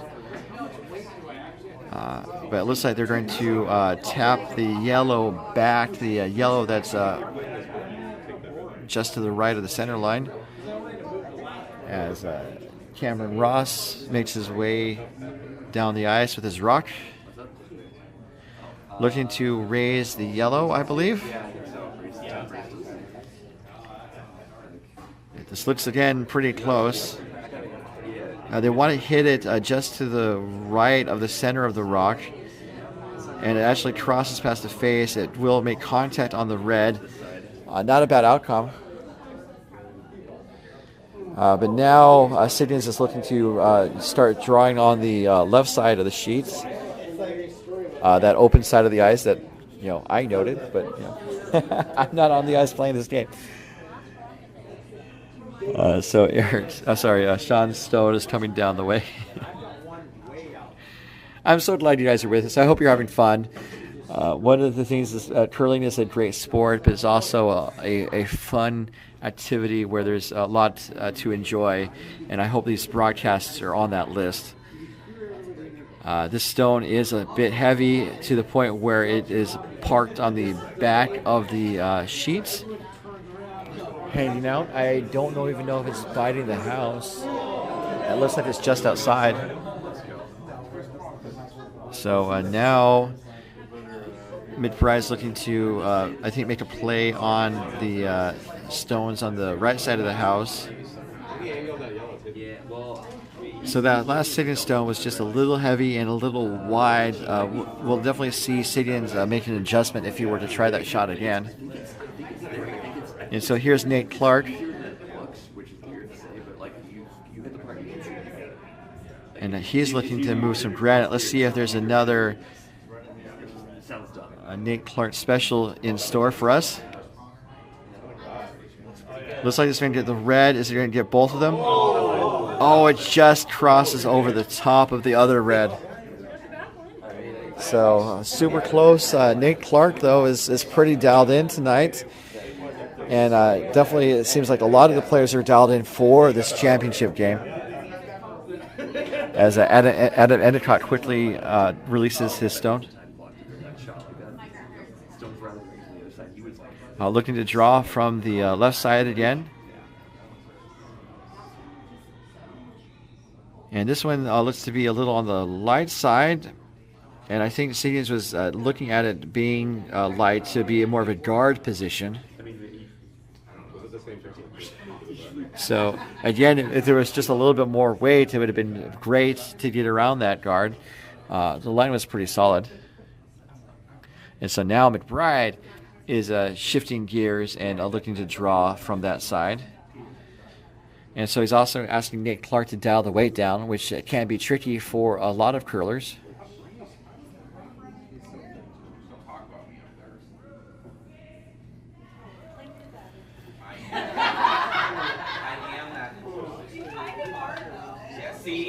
And looking to draw around the cover, settle in at the, I would imagine, in the 4-foot. This is tight to the guard, but it's past it. It's going to settle in at the tee line, and that is a beauty. Great line and weight by Nate Clark. The Nate Clark special is back. And Siggins is calling his timeout now as the teammates make their way down the ice. So let us maybe listen in and see if we can hear what's going on.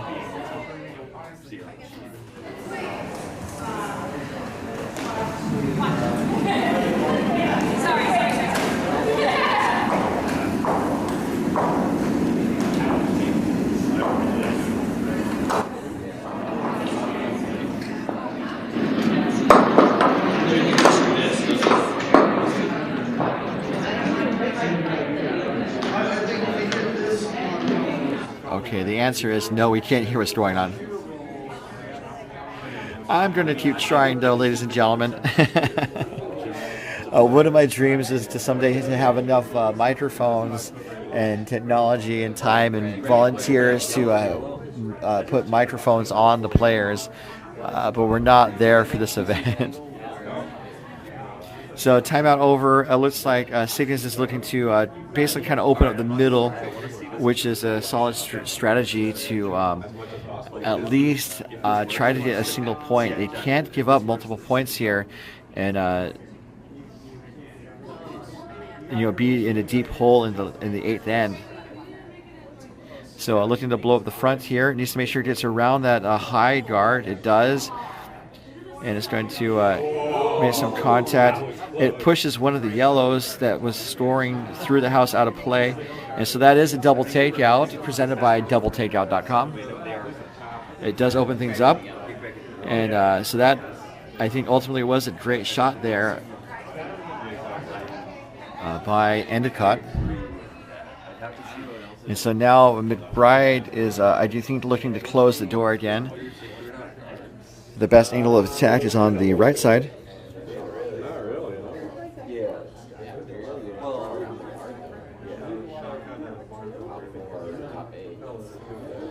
So I'm going to guess they want to draw to top 8 as people in the warm room suggested. I do have to say these uniforms are really solid. As Justin McBride is underway with his first of 2 without hammer here in the 7th end.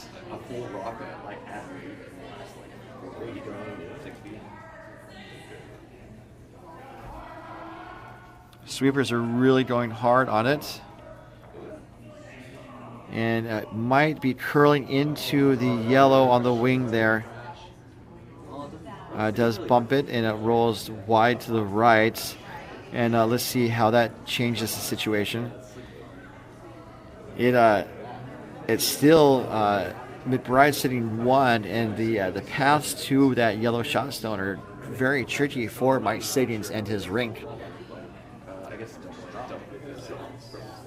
Also, looking at the time, they still have plenty of time. Taking that time out now really helped them. They have just under 5 minutes, 45 seconds. So they do have a bit of time to talk it out and really think about how this end is going to finish.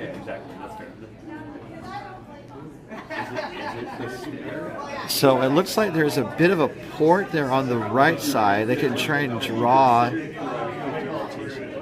to... and that's where they're looking at right now. Looking to go through the port, I believe, or maybe...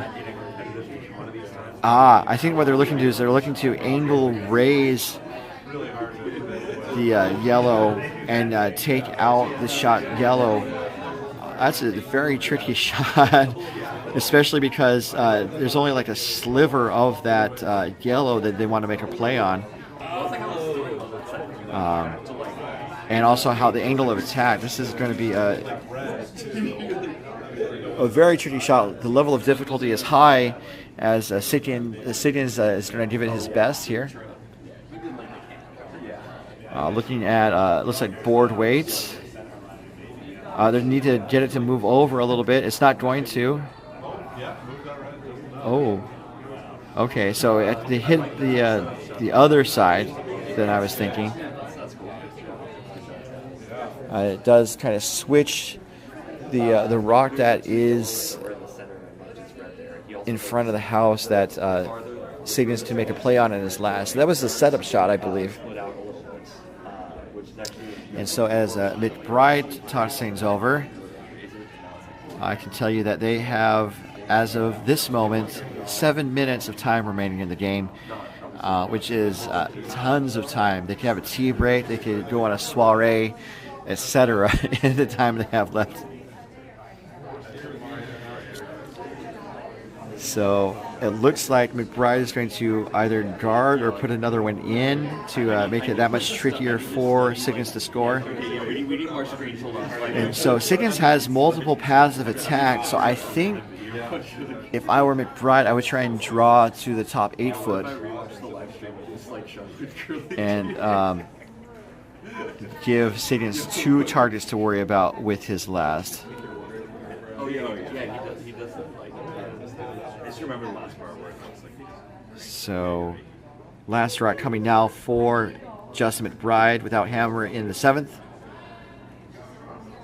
Really good release. I do think they are looking for the 8 foot. I think if they wreck on the red, that wouldn't be bad, but it's hanging out. And so there it starts to curl. and it's going to settle in on the edge of the 8-foot.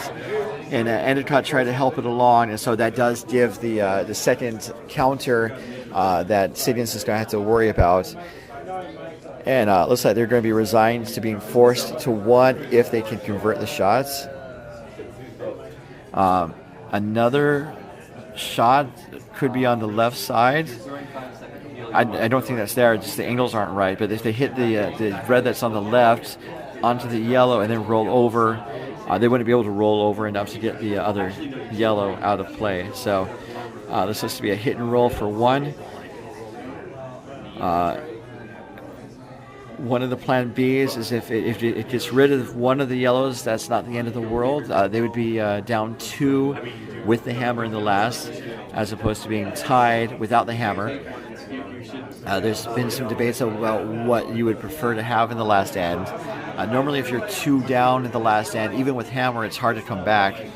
And so I think they might be trying to, I think they'd be happy to get 1 and try to steal the win in the last. So I think looking for the hit and roll. This weight does look good. The line's good. Definitely don't want to touch that red on the center. It does hit and roll towards the button, and that's good for 1. And some genteel applause from the warm room crowd. Siggins scores 1. Forced to 1 with the hammer, so they are tied. We are all tied, but McBride has the hammer. When we come back for the decisive final end, I say decisive. It's possible they could blank this end.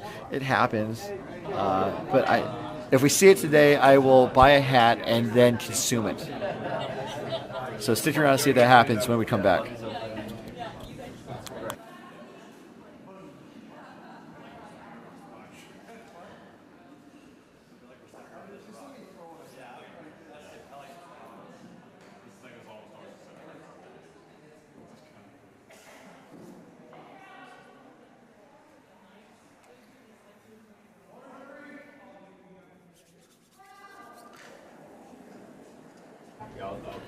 So it's come down to this in the men's championship of the 2024 MoPac Men's and Women's Club Playdowns presented by DoubleTakeout.com.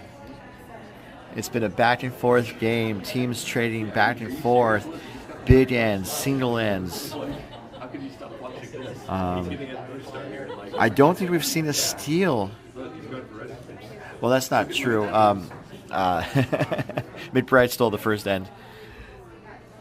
But it's been back and forth, and we are tied. These teams, these titans of curling might, trading blows on the Tempe ice into the cold, cold night, are now fighting for at least a single point to secure the championship. McBride has the advantage of the advantage of going last, and Mike Siggins is looking to steal his way to victory. So McBride with his first comes into the house. I think part of a gambit to draw play into the house and keep an open sheet so that they can score that single point. Siggins doesn't seem to be going for it. I think looking to draw around. Well, they're not going to take a hit, but they're going to, I think, try and draw to it to kind of junk things up. This rock turns into a tight guard just off the center line. And so McBride is going to draw to the other side of the sheet. As we see the last draws from the leads. That's Jewel Calhoun coming out of the hat for McBride. The last rock for the lead of Siggins was Eric Kowal.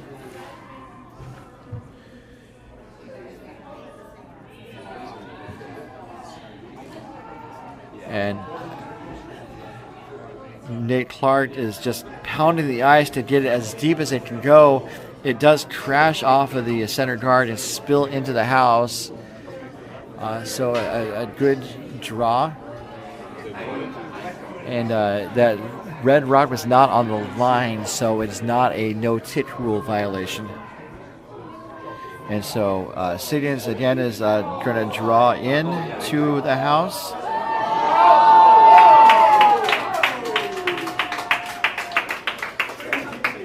Some shouts and applause for Team Grow, who apparently made a stupendous shot with vice stones. On our sheet, it looks like we're seeing hack weight, board weight to hit the yellow out, and it rolls into the house along the center line. And so Siggins is controlling the front of the house, but the thing that matters is whoever's closest to the center at the end of the round, as timeout has been called. Doing the T mark. If they do an X mark, that is a technical timeout for those that are in the know. I think they're you could. What up? So this situation is a bit tricky. You have some standard offset center guards and rocks down the center here. They're looking at maybe doing what I believe to be an angle double raise takeout, or an angle double raise takeout. Yeah. So hit the red onto yellow, and then I think also hope. Well, McBride is shot, so they don't want to hit the yellow out.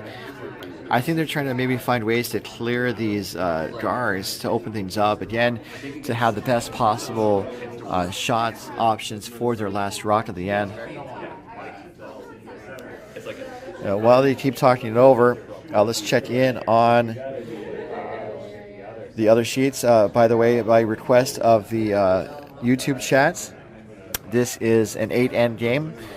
If they're tied after regulation, we will go to an extra 9th end. Okay, actually. And I think we'll just keep playing that until someone scores. So going around the rings.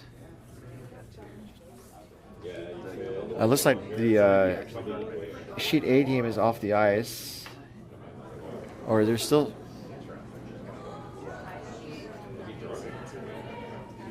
I think they're done on sheet A. There's no score posted as a final, but Team Aubrey was leading 3-1 in the 7th. Ooh.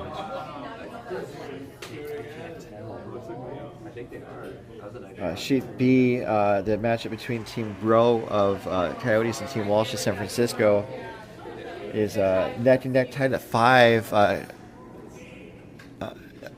this is the 8th end, so someone scored. The Grow is up 6-5 in the 8th end. And on our feature sheet, after looking at maybe trying to clear some of the guards, they're going to end up, oh my goodness, a bit heavy on the draw. They were going to draw and ends up touching the back line. So that is an unfortunate miss there on the part of Team McBride. That could be the TSN turning point. This game is not being brought to you by TSN, by the way. So now Sean Murray is, I think, looking to draw or maybe raise the red, actually, just based on where Mike Siggins had the broom. By the way, we have a nice number of viewers right now on YouTube. Thank you. So looking to raise the red. The line looks pretty good. Is there enough energy to get it to shot? It gets it to the 4-foot, but it does appear to be a yellow still sitting shot. But it definitely does wrench up the complexity here of this final end of regulation. Looking over at sheet B, they are to skip stones. The skip of Team Grow does not have the hammer. They look to be maybe sitting shot. Hard to tell from this view. So definitely something to keep an eye on for sheet B. There's 2 reds in the forefoot and there's 2 yellows in the forefoot. So that end could go anyway.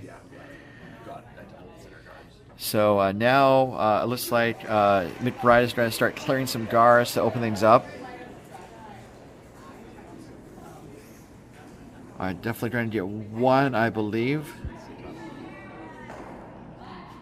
And oh, this could be the disaster, but it turns out to be okay. What was disastrous was my trying to say the word disaster. So that was a good recovery for Cameron Ross, who missed with his last. So it's possible that Siggins could try that raise again. Do a double run back, kind of tap the red back onto the red and tap the yellow out of the way. But he's looking on the left side. I think maybe looking to tap the yellow from that direction as Adam Endicott delivers the stone. Oh, he's not happy with it. And it looks like it will be light. And they might... It's going to cross the hog line and hang around, but that might be another TSN turning point.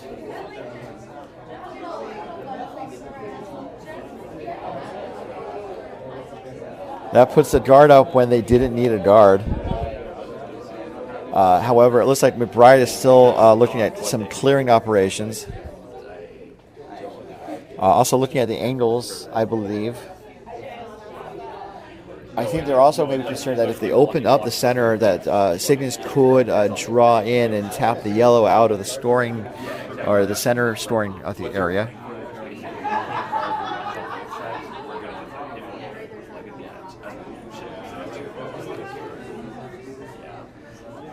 So what appears to have happened on sheet A is that they were playing team Hashi was playing team Aubrey, and Aubrey jumped up to a 6-1 lead, and that was the game, I believe.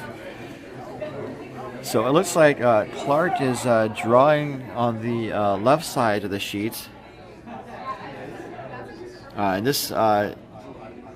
Based on weight, is probably going to try to draw up to the red guards. And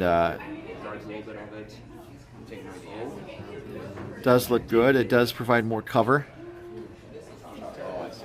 And so now Mike Siggins is looking at his options. They could still try to run those stones back into the house. That's where he's got the broom, and that does look pretty dangerous as Adam Endicott releases the rock.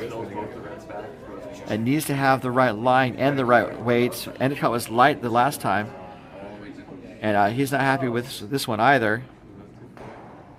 It's going to hit the yellow and roll to the side. So it does kind of reset things to where they were 2 rocks ago. But I think the opportunity they were hoping to capitalize on has passed. And so now it looks like McBride wants to draw to the side of the yellow. And again, just kind of make it that much harder for Siggins to remove 1 or 2 yellow McBride stones that are potentially counting. And as a reminder, McBride has the hammer in this end. Siggins needs to be sitting shot after his last stone to have a chance to win this.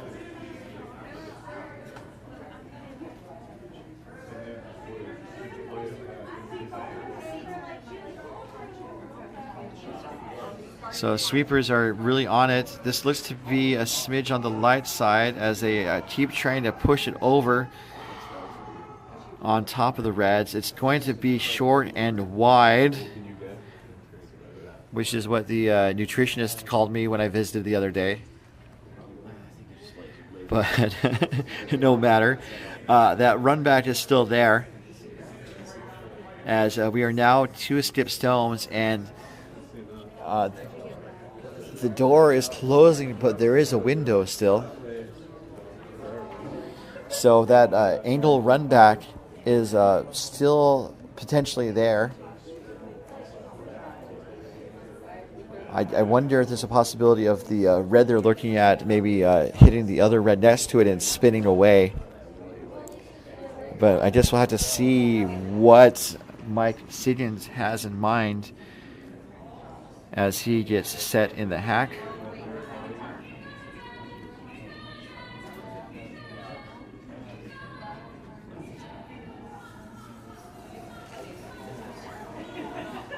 And his rock is away.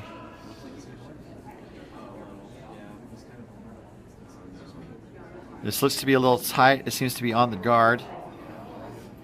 It crashes on the yellow. Oh, and it hits one of the reds on the side there. But no damage done if you are Team McBride. So there's a lot of guards in play, and the front of the house is controlled by Mike Siggins. And Mike Siggins is trying to find a way to cash in with his last rock, or it's game over, and McBride is the champion for the second year running. McBride is currently scoring and definitely wants to stay that way as he makes his way down the ice.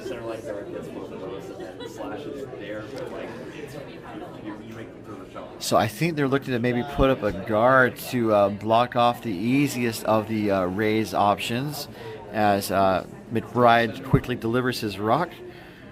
I think you would look to see the stone basically being right on the center line. Take away two of the possible run back options. And now the sweepers are digging in to help carry it to the center line. It looks really close. And that is on the money. McBride. And so there is one run back left that is viable. And Siggins is down to his last minute of time. Still plenty of time. They got 45 seconds. And all they have to do is make sure the stone is, they start the delivery before the clock hits 0. So Adam Endicott was really making sure that the angles were lined up as best as possible. And this is it. This is the game right here for Mike Siggins.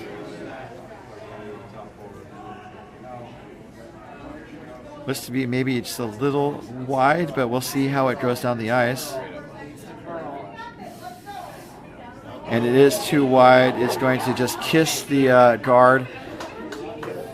And that is it.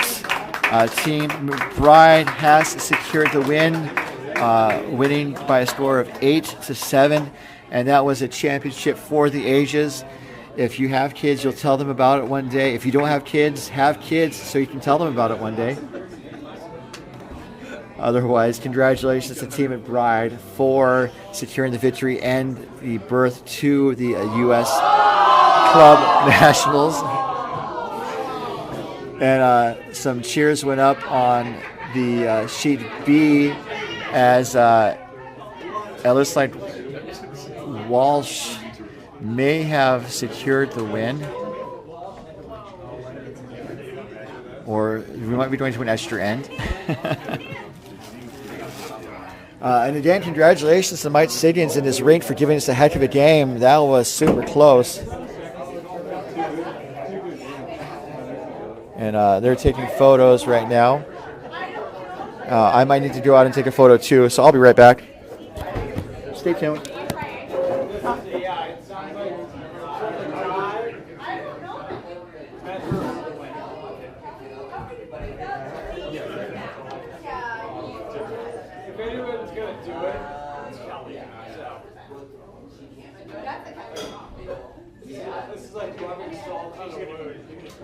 They won, and they're like, Aaron, take a photo of this.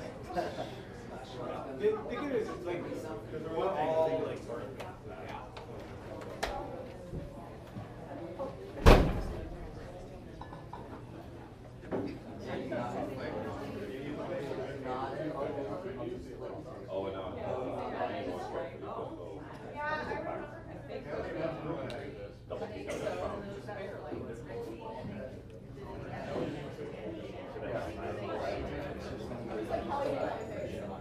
Kelly has.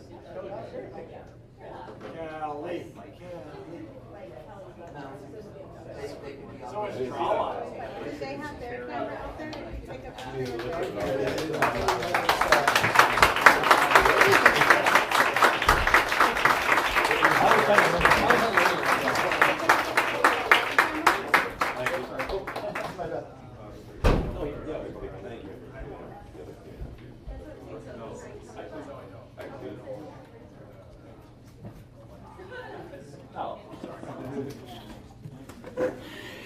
Thank you, ladies and gentlemen, for indulging me running out to take a photo for our regional association. So it looks like,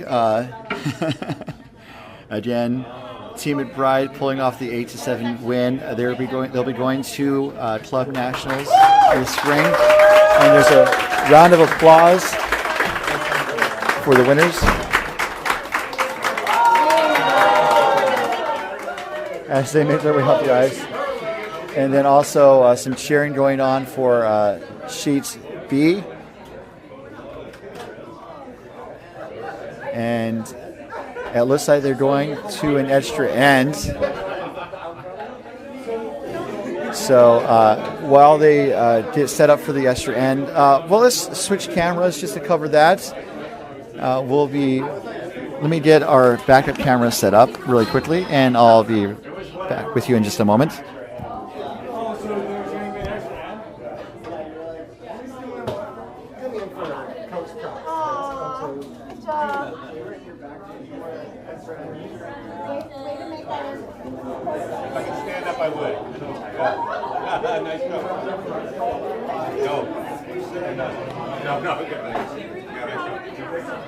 Oh, yeah.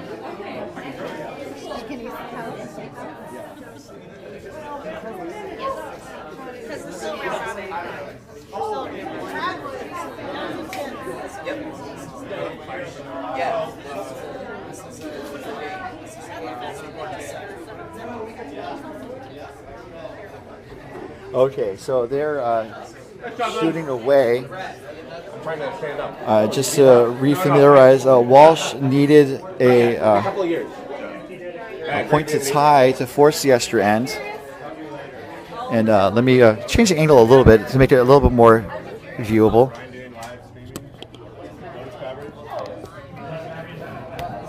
This is for the playoffs, right? No, it's still round robin. Oh no. This is the end of round robin. Yeah, very last round robin. So whoever wins this, I think gets the third playoff berth. I could be wrong though.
not like the brewery is the closest brewery to the club.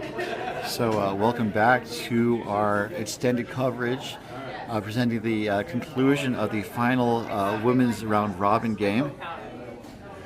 Following the conclusion of a very thrilling men's championship. For those that have stuck around, thank you. This game's been back and forth, leading to the teams trading back and forth singles in the last 4 ends. And it led to a very close measure by the official, leading to a score of 1 by Team Walsh, holding the yellow rocks. We're now to third stones as we see Megan Grow throw down the ice. I think looking to clear the yellow guard. And so this is a situation where, again, kind of similar to what McBride and Siggins were facing in the 8th end, where Team Grow wants to keep an open sheet and Walsh wants to muck things up.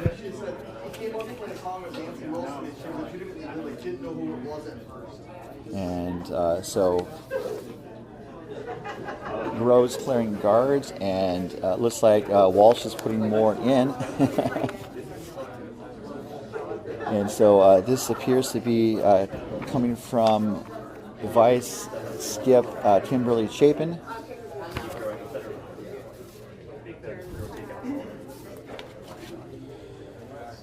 And that is another guard, Skip Andy McDonald. I think is calling their timeout, maybe, not quite sure, as she makes her way down the ice.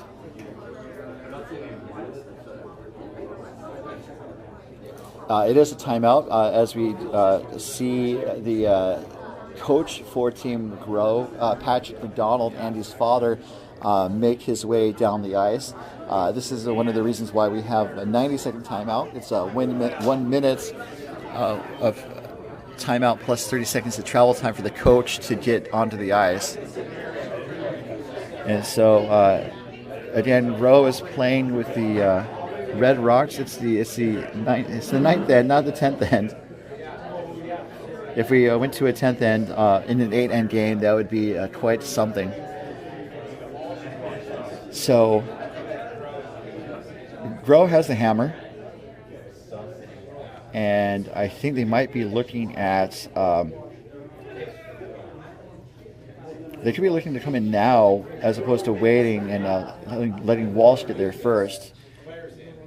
The potential downside is that if Grow gets there first and is off a little bit, or even if it's perfect, it gives Walsh something to draw to as the teams make their way back down the ice. Timeout over. And it does look like they are going to draw down on the left side here. The left side here from this view.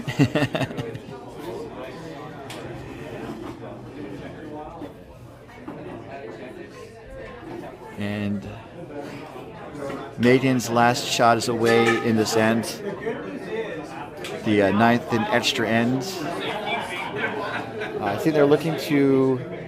I thought they were looking to draw, but they could also be looking to just hit the yellow out of the way. This looks to be close through the ports. It's actually going to crash on the guard and kick the guard into the house. Still Walsh sitting 1. And Walsh is... Sorry, not Walsh. Oh. Walsh is skipping.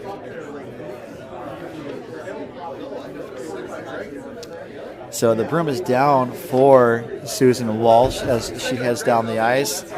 A lot of these curlers do have an impressive resume, as Walsh has been to the Club National Championships 5 times, starting in 2012 and as recently as 2014. Also been to the Arena National Championships 4 times, including winning gold 2 times in 2014 and 2015. And so I think they're looking to maybe guard down this side. They're sitting 1. They could also be looking to put another one into the house, as Walsh's first stone without the hammer is underway.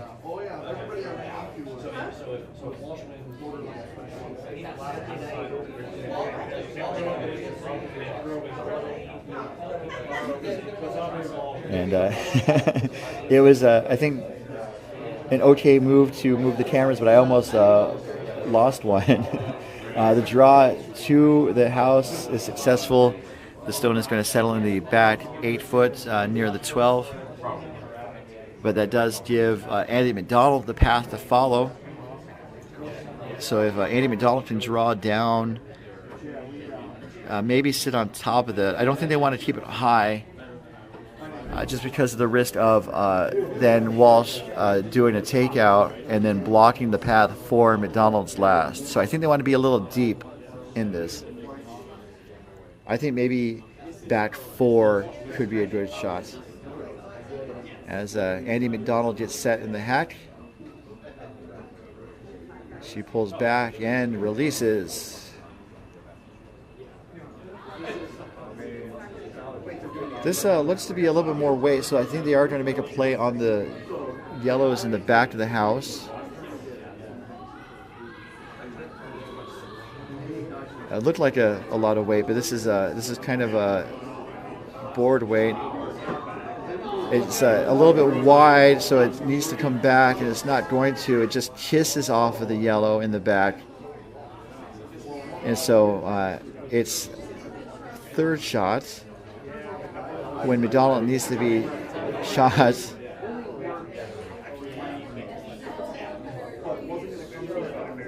And the situation is, I think Walsh is looking over the angles here. Thank you.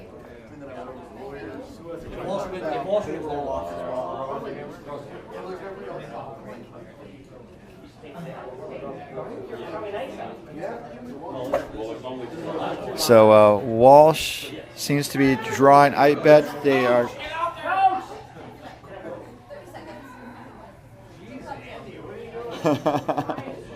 Andy McDonald zoomed her way down the ice. I think she needs to take a break.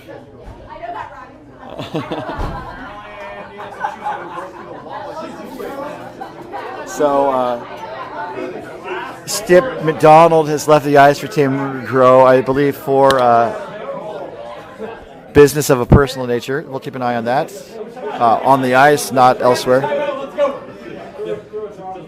So, and she was taking advantage of the fact that the other team had called a timeout.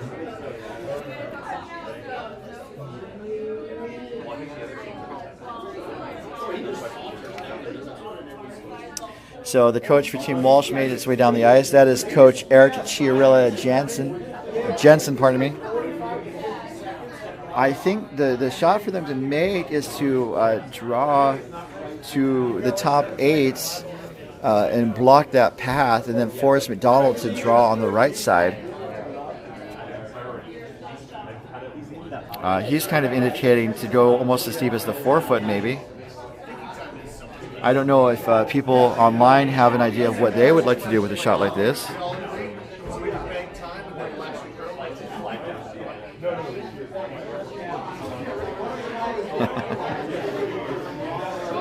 So timeout over as the coach makes his way off the ice.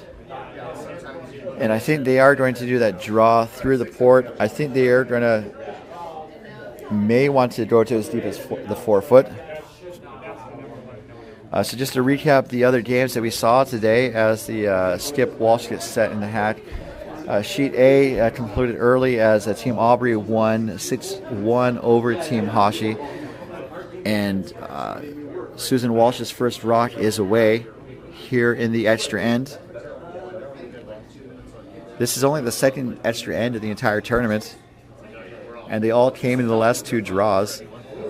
This weight's pretty good. It looks a little up. They don't want it to be deep, and they also don't want it to wreck. Although if it does wreck, it's not the end of the world. And so it does wreck. It does close the port, but there is the draw on the right side. There's also a double raise.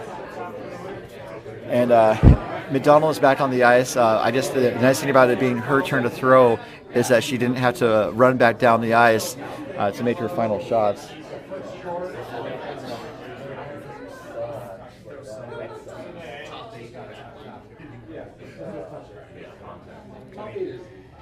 And looks like they're going to try and do a double raise to a tap run back.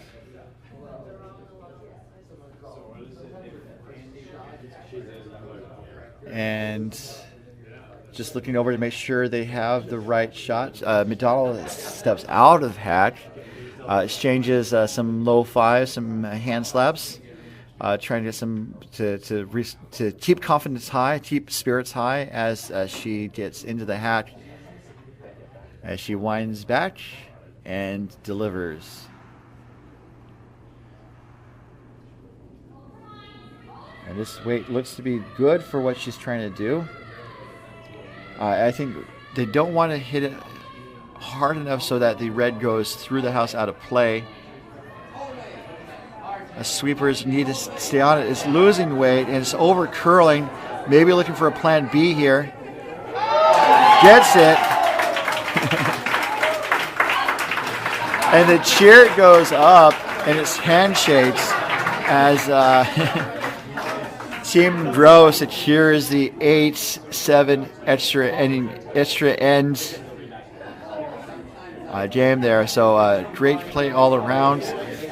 8-7, and that will do it for our coverage tonight. Just as a reminder that tomorrow's games will start at around 8:20 with the semifinal between the 2 and 3 seeds in the semifinals, and then the first finisher has a bye to the final, and they'll meet the winner of the semifinal. That's all tomorrow, starting at 8:20 and concluding with the championship game, the women's championship, at 12:20. And so that just will wrap up a very exciting night of coverage here from the MoPac Men's and Women's Club Playdowns, which again is brought to you by DoubleTakeout.com. DoubleTakeout.com is the world's greatest curling ranking system. Check it out today to see how your team stacks up against the others, and also subscribe to the Substack newsletter to see proprietor Ken Pomeroy share his insights on how he crunches the numbers and sees how teams fare against each other. That's all at DoubleTakeout.com. So thank you so much for tuning in to an exciting day. This has been a great day of curling, and I expect Sunday's playoffs to be just as thrilling. So please do tune in then. For now, for all of us here at MoPac, Coyotes Curling Club, DoubleTakeout.com, this is your host, Ryan Olson, saying so long, good curling, and we'll see you tomorrow at 8:20 a.m.